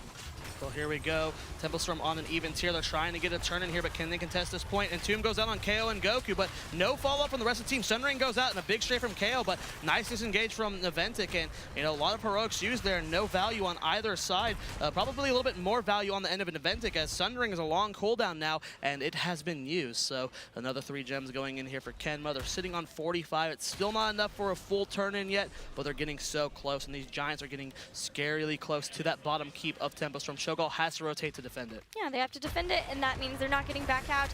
They're not trying to get into a fight with Naventic before Naventic gets once again ahead of them in talent tiers. So it's exactly what they want. They're going to pressure out a different lane too, and Tempo Storm, they are trying to find the fight. They're trying to get this turn in too. I know. I love this, by the way. When there's over 100 gems being held, it's just like one ... like too many. It's dotting because this is embarrassing. You're holding this many gems. 7-sided strikes goes down, but not getting the best value. Ma used. It's catching Rhaegar, and that's without healer for a long time. And Cho'Gall doing a lot of damage in the backline. And Kenma does be the first to fall, but can they keep Goku alive? Good heals from Zix. And a big strain from KO. That's going to be the death of Zuna as well. And Tempo Storm finally seems to be winning a fight, and Goku just barely ends up surviving. And finally, it looks like Zix going to be able to get in some gems, and that's going to be the first web waiver of the game for Tempo Storm. They have finally broken out of the siege of Naventic. They're going to be able to push back their lanes. The lanes on both top and bottom still pushed toward the Tempo Storm base, but they're going to immediately spread out and try to do what they can to help those web weavers along, get them onto the structures of Naventic, because right now they still have all 3 of their forts up. Tempo's, all of theirs are down. They need to get some structures down. We do see that it's level 15 to level 15 here. Tempo Storm has evened up that experience and gotten that kill advantage. To see what they can do with these web weavers, you have to keep in mind all the structures still alive. This is such an uphill battle for Tempo Storm despite getting that win here. They're getting closer to 16. All heroics are up for both sides when 20 seconds, for Tempo Storm when 20 seconds when they have Ancestral up. Still a ways to go here for Naventic as they have 30 seconds on Devouring Maw. By the way, that Shadow Bolt volley was very good from Soldier. Great placement from both the team, or both from the Cho, in order to make sure that that happens, because if you shoot that the wrong way, it's wasted. It takes so long to turn it around. Well, middle wall goes down here for Naventic, but they do not end up losing that fort. Bottom fort's going to go down, as well as top fort completely cleared up by Naventic. So the web weavers, yes, you know, they were able to get a fort, but not the best value out of this late of a game of web weaver. You have to keep in mind, Tempo Storm still sitting on an insane amount of gems here. We do have Dread Shield, by the way, picked up by Gall. So trying to help out with the sustainability as much as possible for Cho'Gall. I know, they have so many gems. and level 16 from both teams, so Tempo doesn't really have a huge advantage of time where they can just freely turn in, and with the map still. They might be able to do it here, though, with creep. only Urho nearby. Can they get the turn in? Goku getting in 30 right away. Zix going for another 18. That's not enough, I believe, for a turn in here, but they are really close. But Zix are in a really awkward spot. Zuna misses the spear, goes in for the launch onto Zuna. Soldier coming up from the below, doing a lot of damage. Sundering comes out a big strafe as well. 7 side strikes has been used, but Soldier gets out of it, and a big maul catching 3 members there, but it doesn't matter. Leoric goes down. KO's completely isolated, and a good collapse from Naventic. It's now a 4 versus 3. The Cho'Gall charging up the front, trying to get Kenma and Fen. Great heals coming out from Kenma. A good ancestral healing into a molten block. Zuna surrounded, gets knocked back, and that might be his death, but great heals coming out from both Kenma and the Whirlwind, but not enough to keep him alive. Now Kenma is desperately low. Zix trying to get a little bit better positioning here, but he's going to keep his team alive. They might just end up backing out here because with both McIntyre and Kenma so low, they should be able to guarantee themselves a turn in here. Now they're going directly to there. It looks like Cho'Gall wants to go to the bottom, maybe less creep spread there to try to spot this out, and that is what they're going to do. They're going to get another turn in and further try to take down some of the structures on the side of Team Naventic. That's a second Web Weaver, 4th of the game, I believe, Gilly, but Tempo's second one here, and this is when these builds start coming together. We talk about the Rhaegar build at level 16 talent, how influential it can be, not only on Cho'Gall, but on Thrall. Yeah, we also have the Twilight Veil for Cho as well, picked up at 16, and that is going to help reduce out the ability damage that comes in, which is going to be great versus Jaina to do that, and I believe, 7-sided strike as well. Well, here we go. Web Weavers being cleaned up in the bottom almost immediately. Tempo Storm's Web Weaver spawning so far back because of how far pushing their lanes are. This is already looking bad for a Web Weaver spawn. They've used so many gems so far, and they're getting so little value. Let's see what they can do with this turn in here. They have 2 Web Weavers. Zuna looking like he might be looking to clear top. No, he's going to rotate back down, and they're going to contest mid lane. Now, mid is dead for it's definitely going to go down, but can Tempo Storm stall in mid lane long enough for that top Web Weaver to get that top fort? There's still a full wall standing, so I don't think top's going to go down by itself, Gilly. They do have the experience advantage now. It's not amounting to any sort of talent tier advantage, but they still at least do have that, can try to get more structures and try to further that, maybe even get their storm talents before. They still have so many gems between them. Cho'Gall holding 56. It's been really hard for him to actually be the one to get a turn in because of the fact that he's always up in front trying to zone people out, but wow, Airho! Getting punished very hard. Sundering comes out, but Kenma in a good position. And wow, is that everyone caught inside the maul? I believe it is now. Is this enough damage to get the kill? 7-side strikes goes down. Zix gets the heal onto Goku here, and Tempo Storm still alive despite that 4-man maul. They're trying to get more damage onto Zuna, but I think Tempo Storm needs to retreat. They need to back out here. Soldier getting so very low. Molten Block has been used. Tempo Storm needs to retreat. KO getting low to the Blizzard. Shadow Bolt volley goes down. Good shield going on to Cho'Gall, and they do end up disengaging here, but Zix in a bad spot. Frost Shot's not enough to keep him alive, and they're looking for the chase. Urho is almost back up. Does he have Entomb up? He does. If he can catch KO with the Entomb, but no, the spawn animation does slow him down enough. Nice Frost Shots coming out from KO, but they do end up catching him, and I think that's going to be the death of KO. Yes, it is. Oh, now can Cho'Gall get away? That's wow. 61 gems that just got hit. 4 people down. What will Naventic do with this Oh, advantage? They look like they're thinking about it. It sounds like they were wanting to go for core potentially, but they're taking the safer option. They're going to back out. I honestly think they could have gone core, but 25 seconds on Rhaegar, 40 seconds on Cho'Gall and Vala. It's a 1 versus 5 for a very long time. They're going for the safe play, though. They're going to get the Web Weavers, and with this time, they're going to do some serious damage. I like the pickup for 16 on Leoric. The fact that you're able to reduce the cooldown of Drain Hope for every second that it's on, making sure that they have that up as much as possible, because that's really key. You talked about it, and being able to take out that huge health bar of Cho'Gall.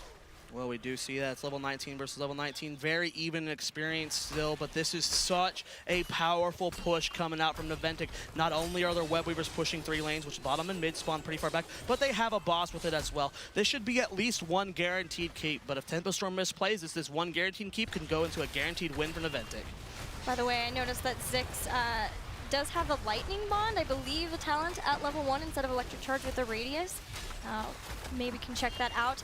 But from now, we'll see. Yeah, that's what I thought. So they'd have the double the shields, but it's not the extended radius.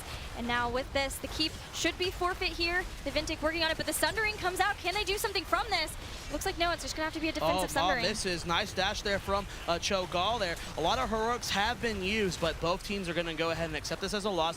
Now, Naventic has level 20, but they're still the Web Weavers pushing bottom and mid, Gilly. Yes, their health is very, very low, but this is going to be even more experience here. And now it's 20 versus 19. Can those Storm Talents be enough for Naventic to force a fight here? Sonya misses the spear. Zuna has to reposition himself. Web Weaver in mid has been cleaned up. Bottom one just about to die. So there's still 2 keep standing here for Tempo Storm, and they're just about to have level 20. So level 20 talent, Spectral Leech picked up. That's going to be huge, dealing bonus damage equal to 5% of a hero's maximum health. Of course, aimed once again at Cho'Gall for Leoric, but also Storm Shield to help out with the damage coming out by Karzim.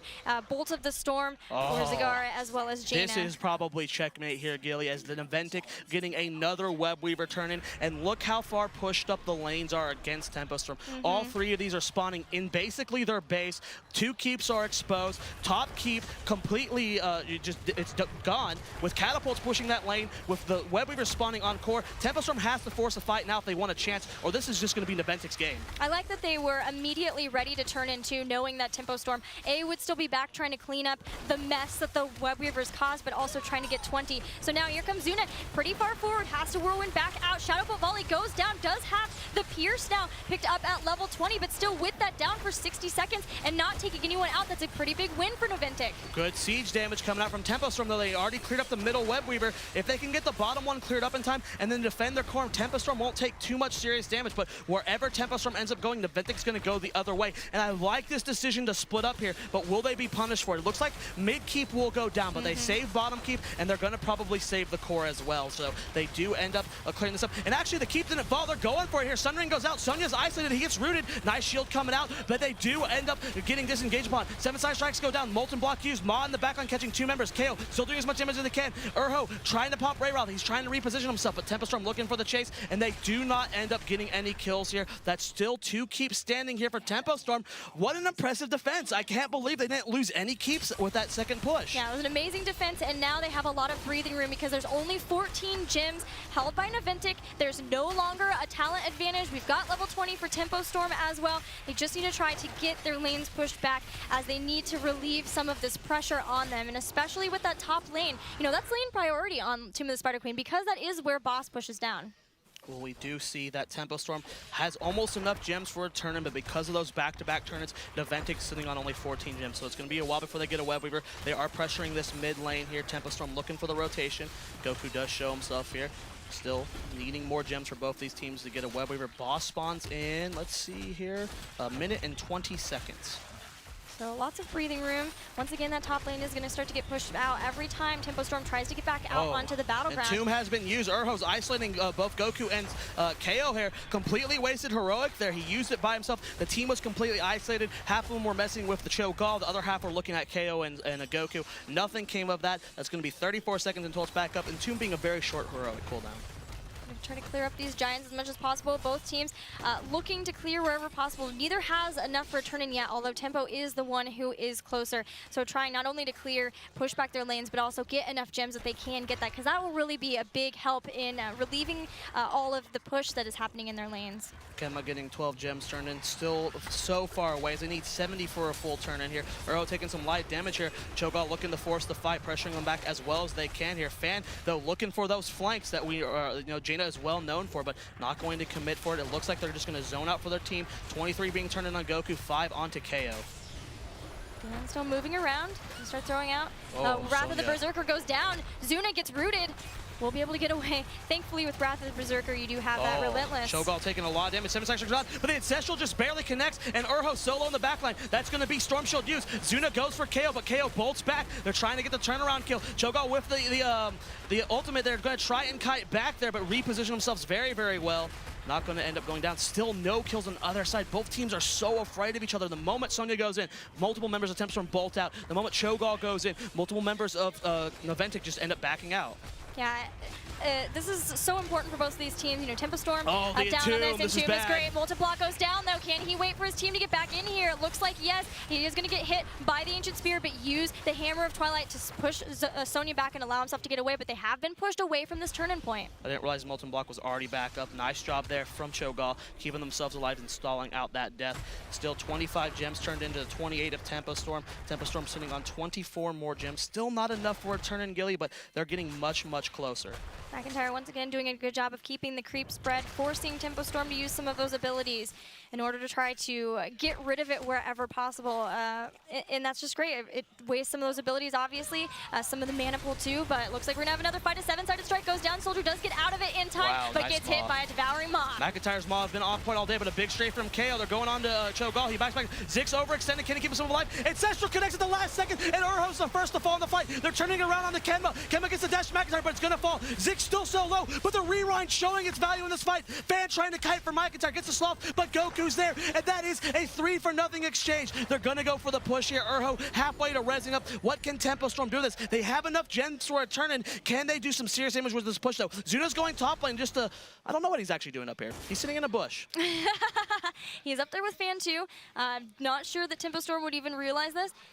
Oh, they're going for back door. They're going for a 2-man back door. They're going for the core. There's 2 catapults there. Can Tempo Storm end up pulling this? Are they going to back out with the web weavers? We see Cho'Gall going back there. Will he end up getting stalled out? No, he doesn't. Urho slows him down the last second. They're going for the back out, though. This was such a beautiful shot call coming out from Naventic. They forced all of Tempo Storm back. They stalled out Cho'Gall, and they didn't lose a single life. Really well done by Naventic. They're going to be able to get out of here, and that is huge. And look how far the web weavers are spawning back.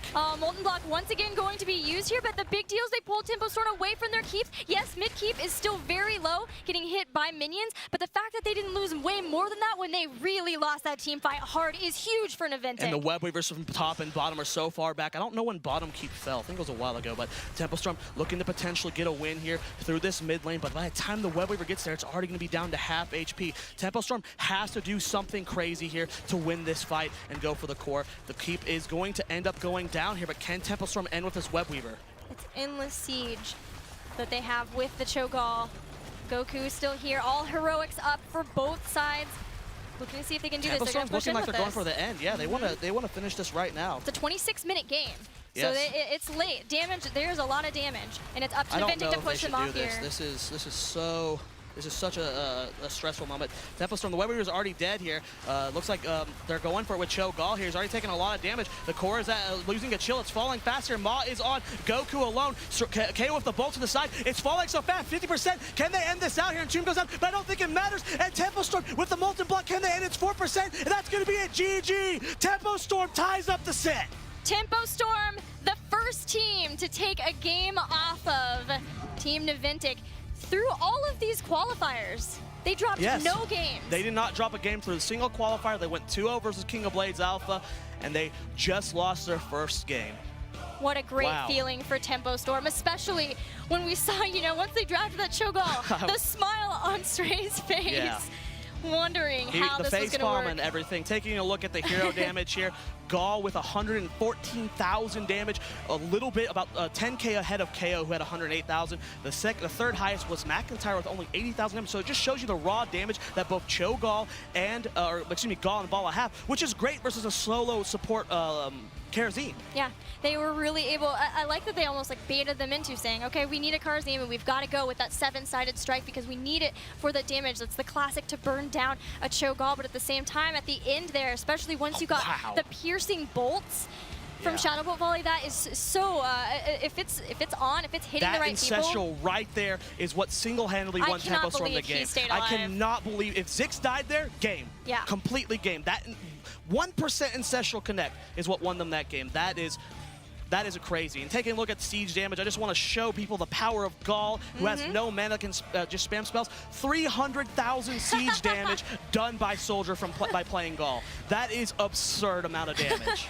It's nearly double Jaina's at 182. Yeah. That is a lot of siege damage. Gall really showing his value as hero. Tempo Storm, we saw them jump up and cheer. They were really excited about this win, but I think they won with a little bit of a cheese kind of strat here. I don't think they're going to be able to do that versus Game 3 versus Naventic. They're going to have to figure something out because Naventic, it's going to be, I believe, their map. So this is going to be, they may have tied it up, but it's still going to be a hard battle to win. Oh, absolutely. Indeed, my friend. But they've got to feel so great here.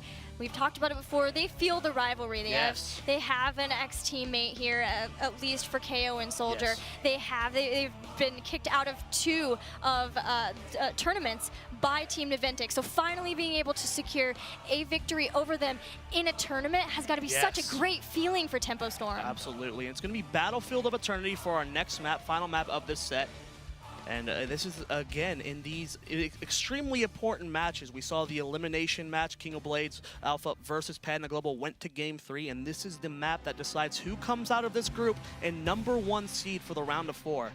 And it's going to game number 3. Yeah, and it's a really big deal to come out at the #1 seed too, because you are going up against technically the weaker team from the other group, as it's #1 versus #2 from the other group. So that's a great feeling, besides the fact that you can rest for so long, like midday yesterday. It's so flip-floppy. Yeah, well, I think Anna did call them wishy-washy, or not wishy-washy, I don't remember what it was.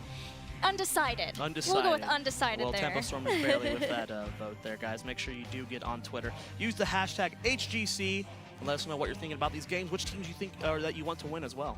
All right, so Battlefield of Eternity. Now, Panda Global, Tempo Storm actually picked this versus Panda Global before. Yes. So it is at least somewhere where they're feeling okay, they have strategies for. And with favoring Zagara, they've had so much they've preferred Zagara for so long. That's been a staple pick for KO since the hero's release, basically. Always has loved the broodmother of the Swarm, but she's a great pickup here. I mean, really, there's so many reasonings to have Zagara like anywhere, but it's such a good one to have for Battlefield. Where you see Naventic here, not looking too shaken up about that loss. You know, they do know they lost to something. They did an unconventional draft. You know, the double warrior with Leoric Sonya, not very common. Solo support Karazim, not very common anymore. They tried to make it work versus Cho'Gall. Didn't end up working. You know, their heads seem to be clear. They seem to be pretty calm over there. Just going to go into game number 3, play standard, play what they normally do, and, you know, look for a win. You know, it didn't end up working, but it almost did. Almost did. They really... That Ancestral was like 2 damage probably. I want to go in the replay and see what his HP actually hit before he died. But guys, the draft for game number 3 has started. This is the final game of this set, and we will find out the first team who makes it to the round of 4 here at the North American Regionals. All right, so last time Tempo Storm was first picked, first banned Thrall versus Naventic. Will we see that again? Actually, Greymane going to be a choice here. Okay, Greymane. I mean, McIntyre. McIntyre's Greymane is terrifying, as well as Greymane's siege damage is terrifying. That's what first got me noticing this hero when Europe was running him all the time. Is his damage early game was okay, but what his siege damage was, he'd be hitting 70, 80k very, very quickly. And this is a map that's about siege damage. Once again, we see Naventic choose to ban Zeratul versus Tempo Storm instead of Rhaegar. Goku, great. It's a great pick for him, but also just the fact that Zeratul can really turn a fight at any stage because of the power of Void Prison. It's such an amazing heroic ability. Yes, it is. Very, very powerful. We'll see here what Tempo Storm wants to pick up here. It's going to be Rhaegar. Zig's going to go ahead and get that Rhaegar. We saw the clutchest of clutch Ancestrals that last game. I bet they're hoping they're not that close anymore. That's a little bit too much stress for any one person to deal with here. And immediate, Naventic doesn't even think about it. They give Fan Li Ming, and they're going to give McIntyre that Zagara. This is exactly the composition. I mean, this is what Naventic wants. I mean, you saw the respect band game 2 from Li Ming. Fan's going to be back on that, and it is terrifying. We talked about siege damage. Those 2 heroes have a lot of it.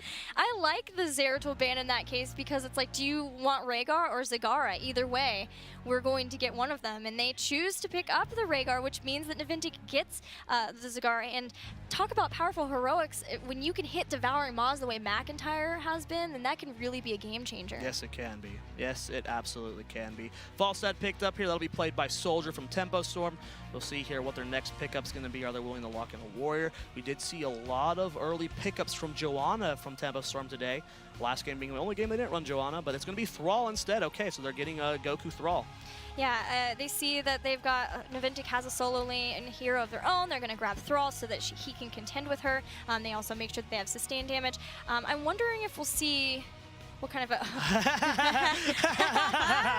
Naventic saying, no, we're not going to ever play against that ever again. They don't care what they give up. Jaina, Lunara, they don't care. They're not playing against Cho'Gall ever again. That's pretty funny. I like that too. It's just like, you know what? We're confident we can play against anything you throw at us, but we are not dealing with that. He's tough. He's very difficult to play against. It's not an easy war versus the Cho'Gall, especially with the picks they have right now. You know, Cho'Gall if it gets into the backline, can devour a Li Ming very quickly. And once again with the Rhaegar too. I mean, people really like to pair them together. Wow. Naventic knows. I mean, Naventic knows exactly what they want. They're going full tryhard mode. They're not holding back anything. Immediately locking the Muradino himself, as well as Sonya. Really great front line. I mean, this is like as standard as it gets for a Naventic draft. Probably going to be seeing that Uther last pick.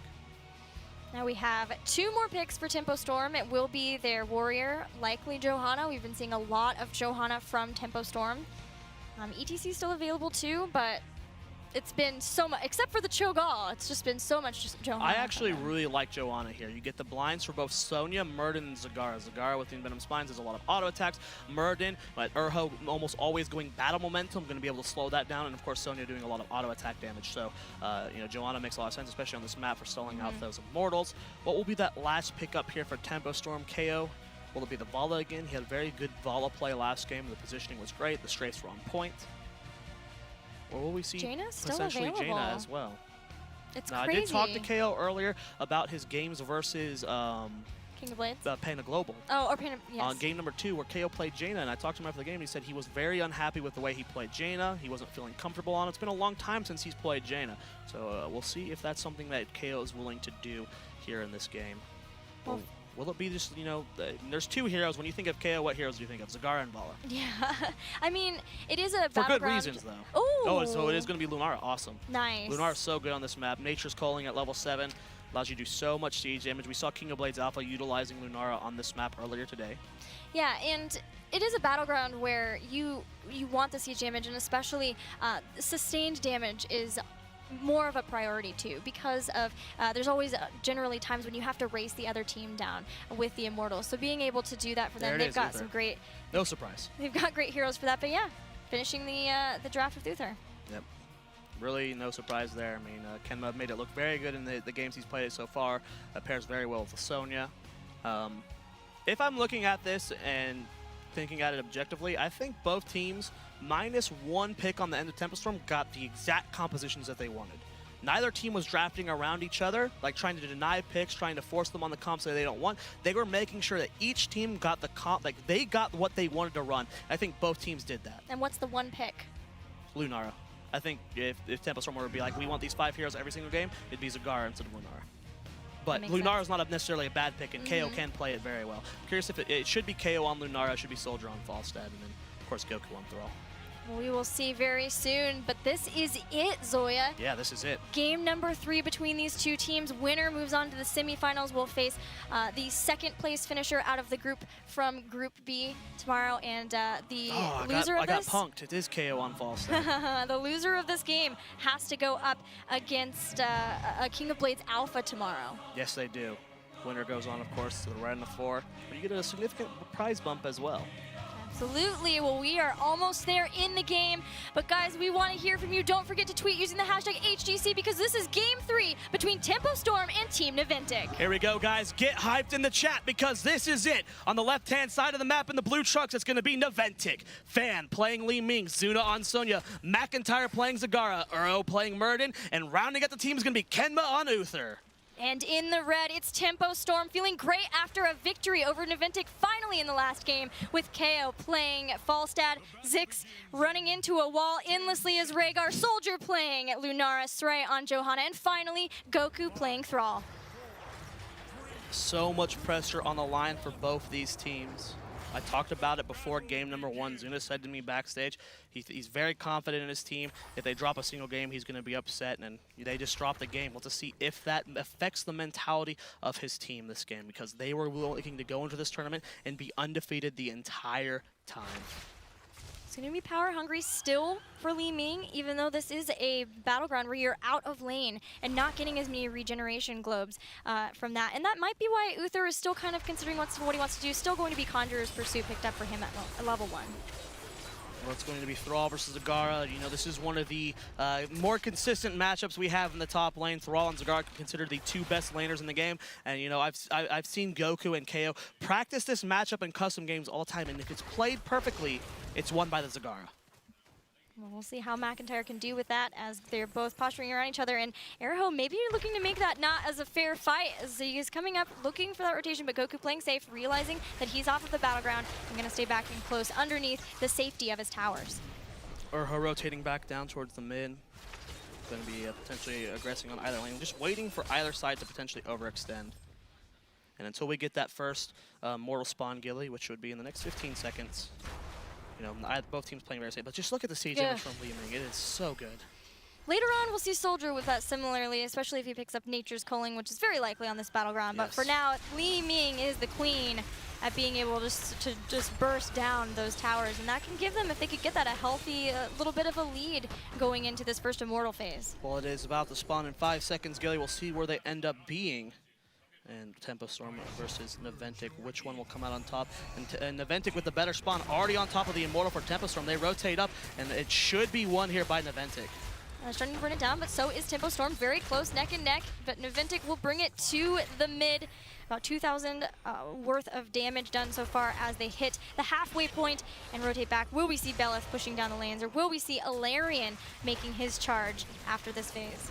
Nice stun into stun from Urho, just stalling out as much damage as he can. This is a very close race, though. Well, who will come out on top? It looks like Naventic will just barely be able to burn down it with about 1,500 HP left over on their own. So really well done from both warriors. You saw Stray disrupting the line of Naventic, as well as Urho doing the Storm Bolt into the Mortal Stun onto Goku. So that stalled out enough damage, as well as the damage that was done to Urho there. Goku was initially attacking him, so all of that damage that could have been on the Immortal was on Urho. So really good job from Urho there to just do as much disruption as he could. Sonya and Thrall already soaking down in the bottom lane versus each other, making sure they keep up with that lane soak there. Goku taking some seismic slam damage there, has to back up. Looks like Sonya could potentially rotate up, but is maybe just playing mind games there with Goku as Thrall. But this Immortal is going to push through the towers. Not sure how much more Naventic will get with this.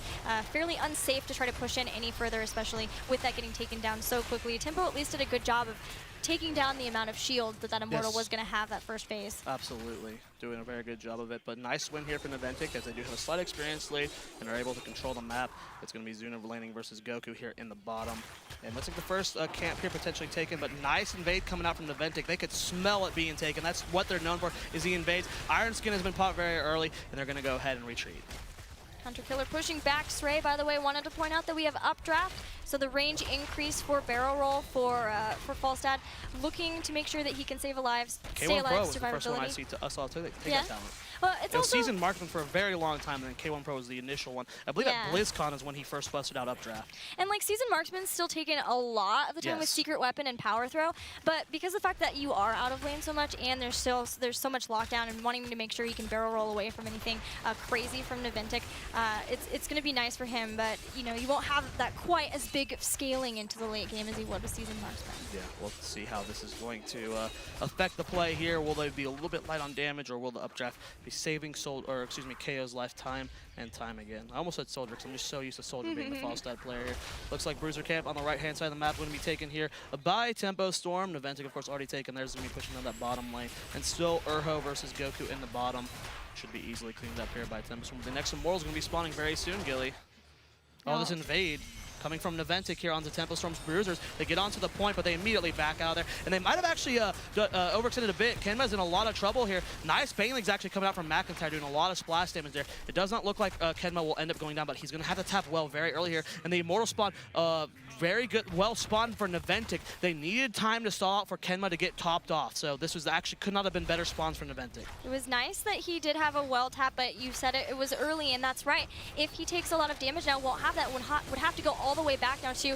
They're looking to try to catch somebody underneath, and even underneath, the enemy's Immortal still able to body block Rhaegar into oblivion. That was a beautiful cleanse as well from Kenma onto Zuna, allowing him to reposition himself. Naventic played that fight perfectly, and already the Immortal for Tempo Storm is almost half HP, just showing you what the poke from Fan from so far away. Oh, I'm so excited because we have my favorite Li Ming talent coming out. It's going to be Calamity this time from Fan. So far, we've had very Magic Missile focused every time we've seen Li Ming, but I really enjoy the Calamity build, especially once you get Illusionist.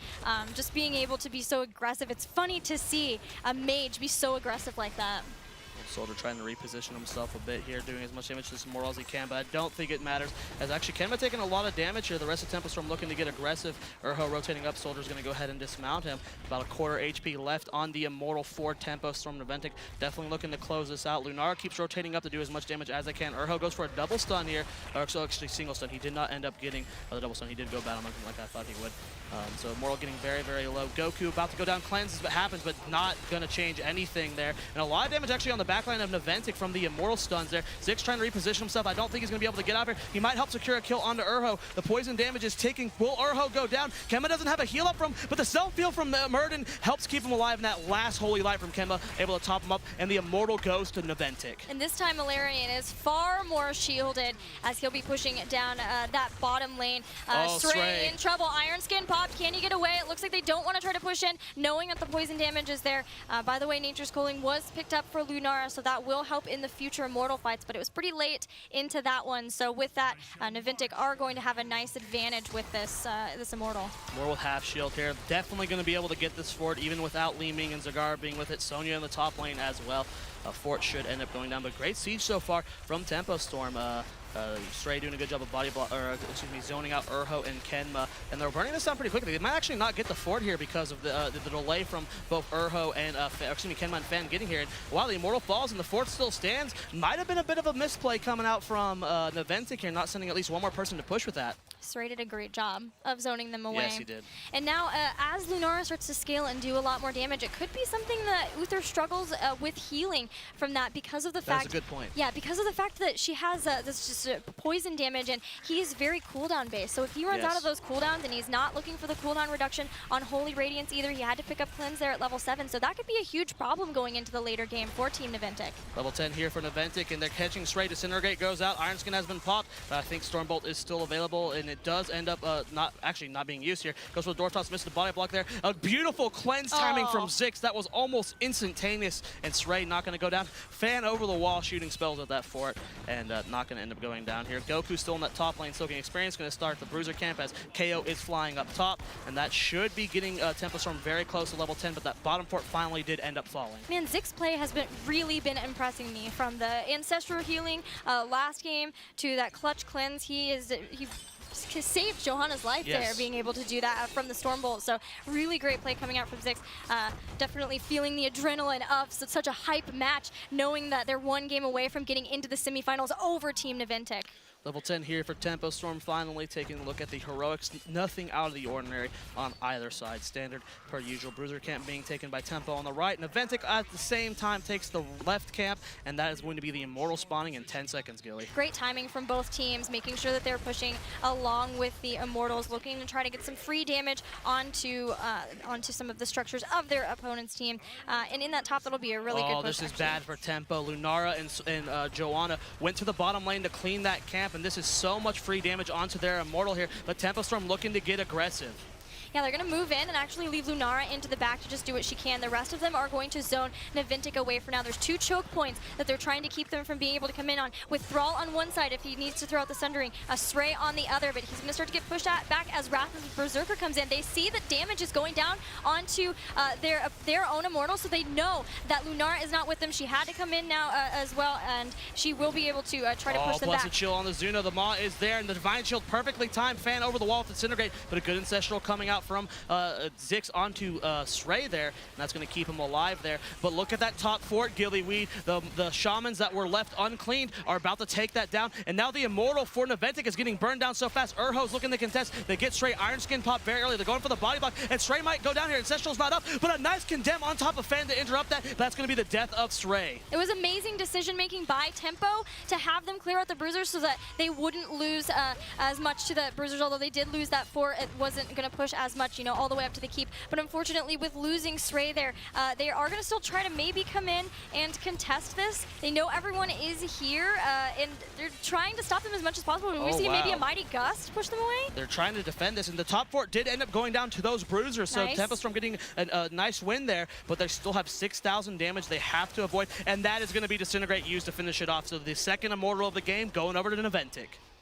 Well, Ilarion actually will crash down and start to push up toward the top, toward that final fort remaining for Tempo Storm Naventic, with a little bit of a level lead, but it's very close between these teams.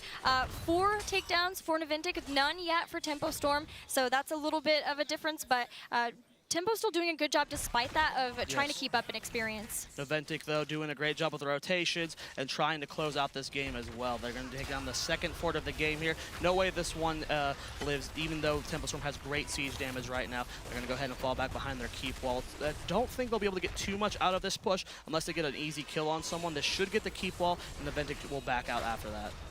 Fan already starting to throw out that arcane orb, doing a fair amount to that tower, which will get taken out. Ilarion starting to get burned down too. Watching out for the stun, very important, as there are so many stuns from Naventic that they could quickly throw down to try to catch a quick takedown from that. But Tempo Storm now, no level 13 talent, so they're going to try to rotate out as much as possible. They do have the split soak and Falstad, and he's going to go down into that bottom lane.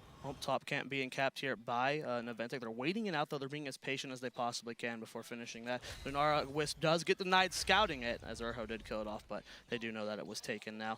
Bottom camp being started by Zuna, or at least scouted by Zuna. He's going to end up walking away. He's actually in a pretty scary spot. He's isolated from the rest of the team. There's 4 members of Tempo Storm nearby.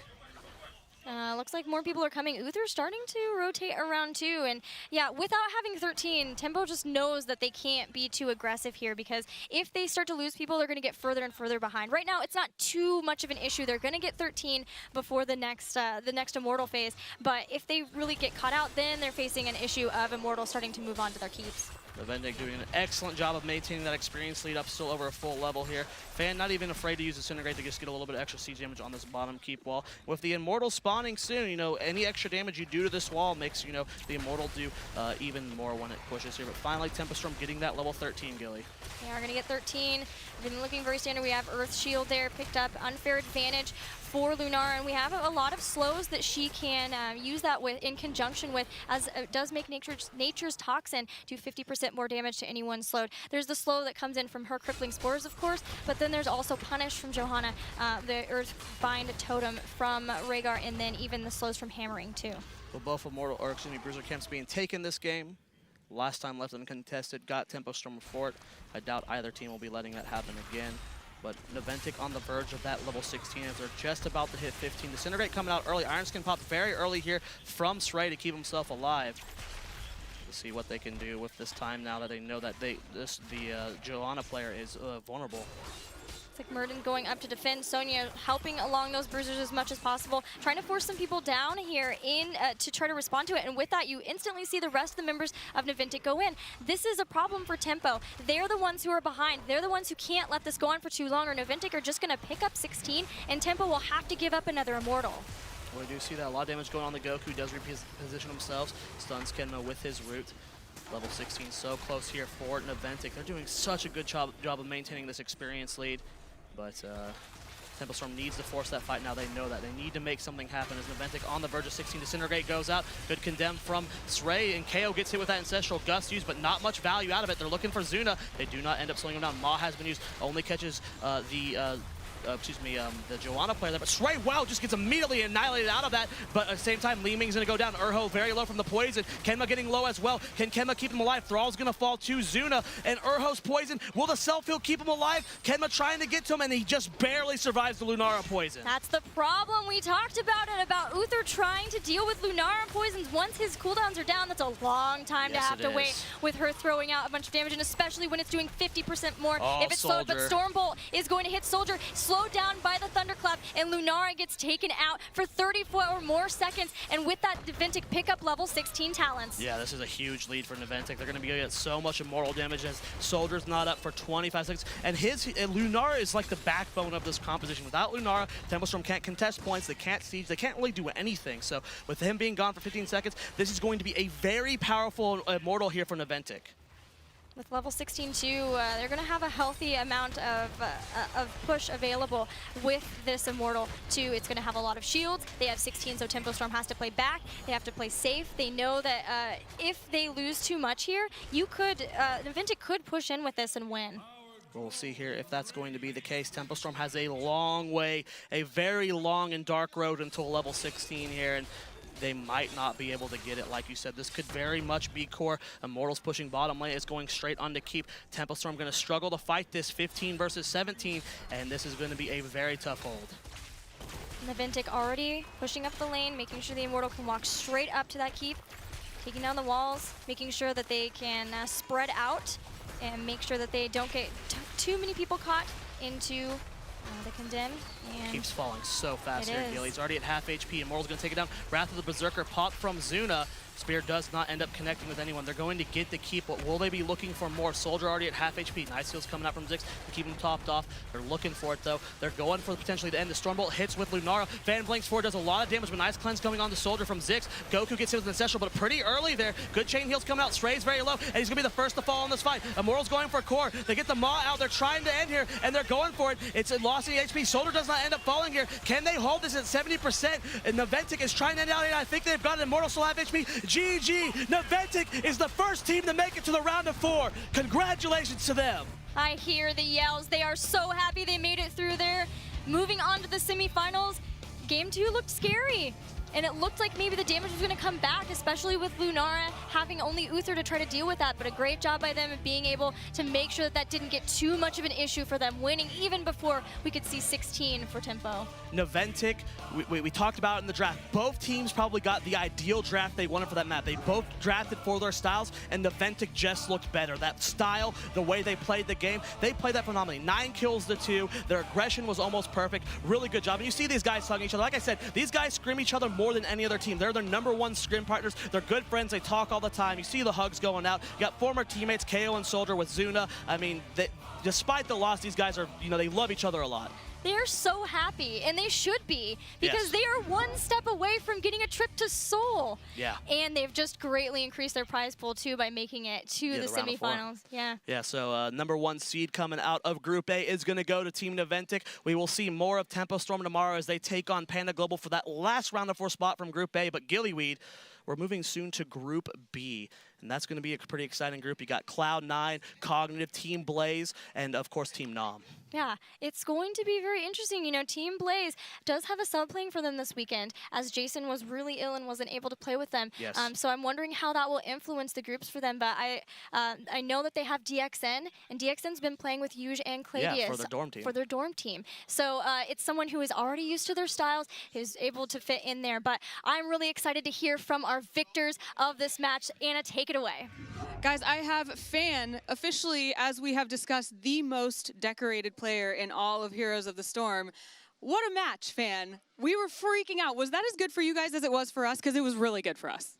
Yeah, that was definitely a really good match.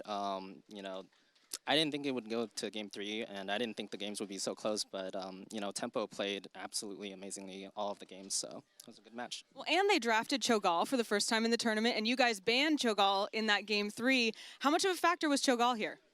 I think Cho'Gall was a pretty big factor in Game 2. We weren't really prepared too much to deal with it. But we still could have won. It was kind of the combination of the surprise factor of Cho'Gall with a lot of big mistakes that we made in the game that kind of caused us to throw the game. But, we could have won, but yeah, the Cho'Gall was definitely a pretty big factor as well. I know the casters have burning questions. They're over there like bouncing in their seats. I see the Gilly face. Gilly, do you have questions here for Fan? I do. Fan, your Li Ming play was so fun to watch and so amazing. But we saw you do a Magic Missile build a lot before, and then we saw the Calamity build, the big teleport build, come the second game. So can you maybe explain to us why you went for that different build here in Game 3? Yeah, so I kind of base my builds just on the heroes and compositions. If I think I can hit them really easily, if I think there's no threat to me, I'll go full, Magic Missile, Glass Cannon build. If I think there's a dive threat, like a Zeratul or a Thrall that's gonna really go hard at me, I'll go Diamond Skin Teleport build.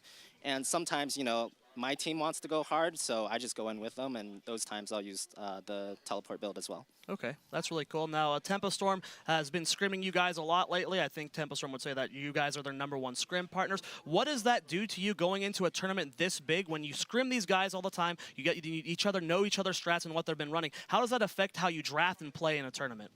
I think that affects our drafts very heavily. We were doing some very specific picks and bans, specifically prepared against Tempo Storm that we wouldn't do against any other team, just because of the heroes they like to run. They actually ran Cho'Gall against us in scrims too, but we didn't think it was serious, and that was kind of a big reason why we weren't too prepared for that game as well. So it was a big factor scrimming them as our #1 slot. Well, now you guys do emerge victorious, and you do go right to the round of 4. So you are in the semifinals, and I think you guys expected to be there. I think that I've gotten that feel from you guys. So let me ask you this. How do you expect the round of 4 to go, and what do you think is your biggest obstacle in getting to that first place? I think the round of 4 is going to be, I would give it to Cloud9 and Cog in the other group. I think Blaze had a really good chance with, you know, Jason, but since they have a sub right now, I think I'm going to give it to C9 and Cog. I think our biggest obstacle really is just if we don't play well. I think if we play well, we will beat every team here. But, you know, sometimes we forget things in our draft. Sometimes we choke a little bit, tilt a little bit. So if we just play well, we'll be fine. But, you know, if we don't do well, the obstacle is just ourselves. Well, that is a good position to be in. Congratulations, and thank you so much.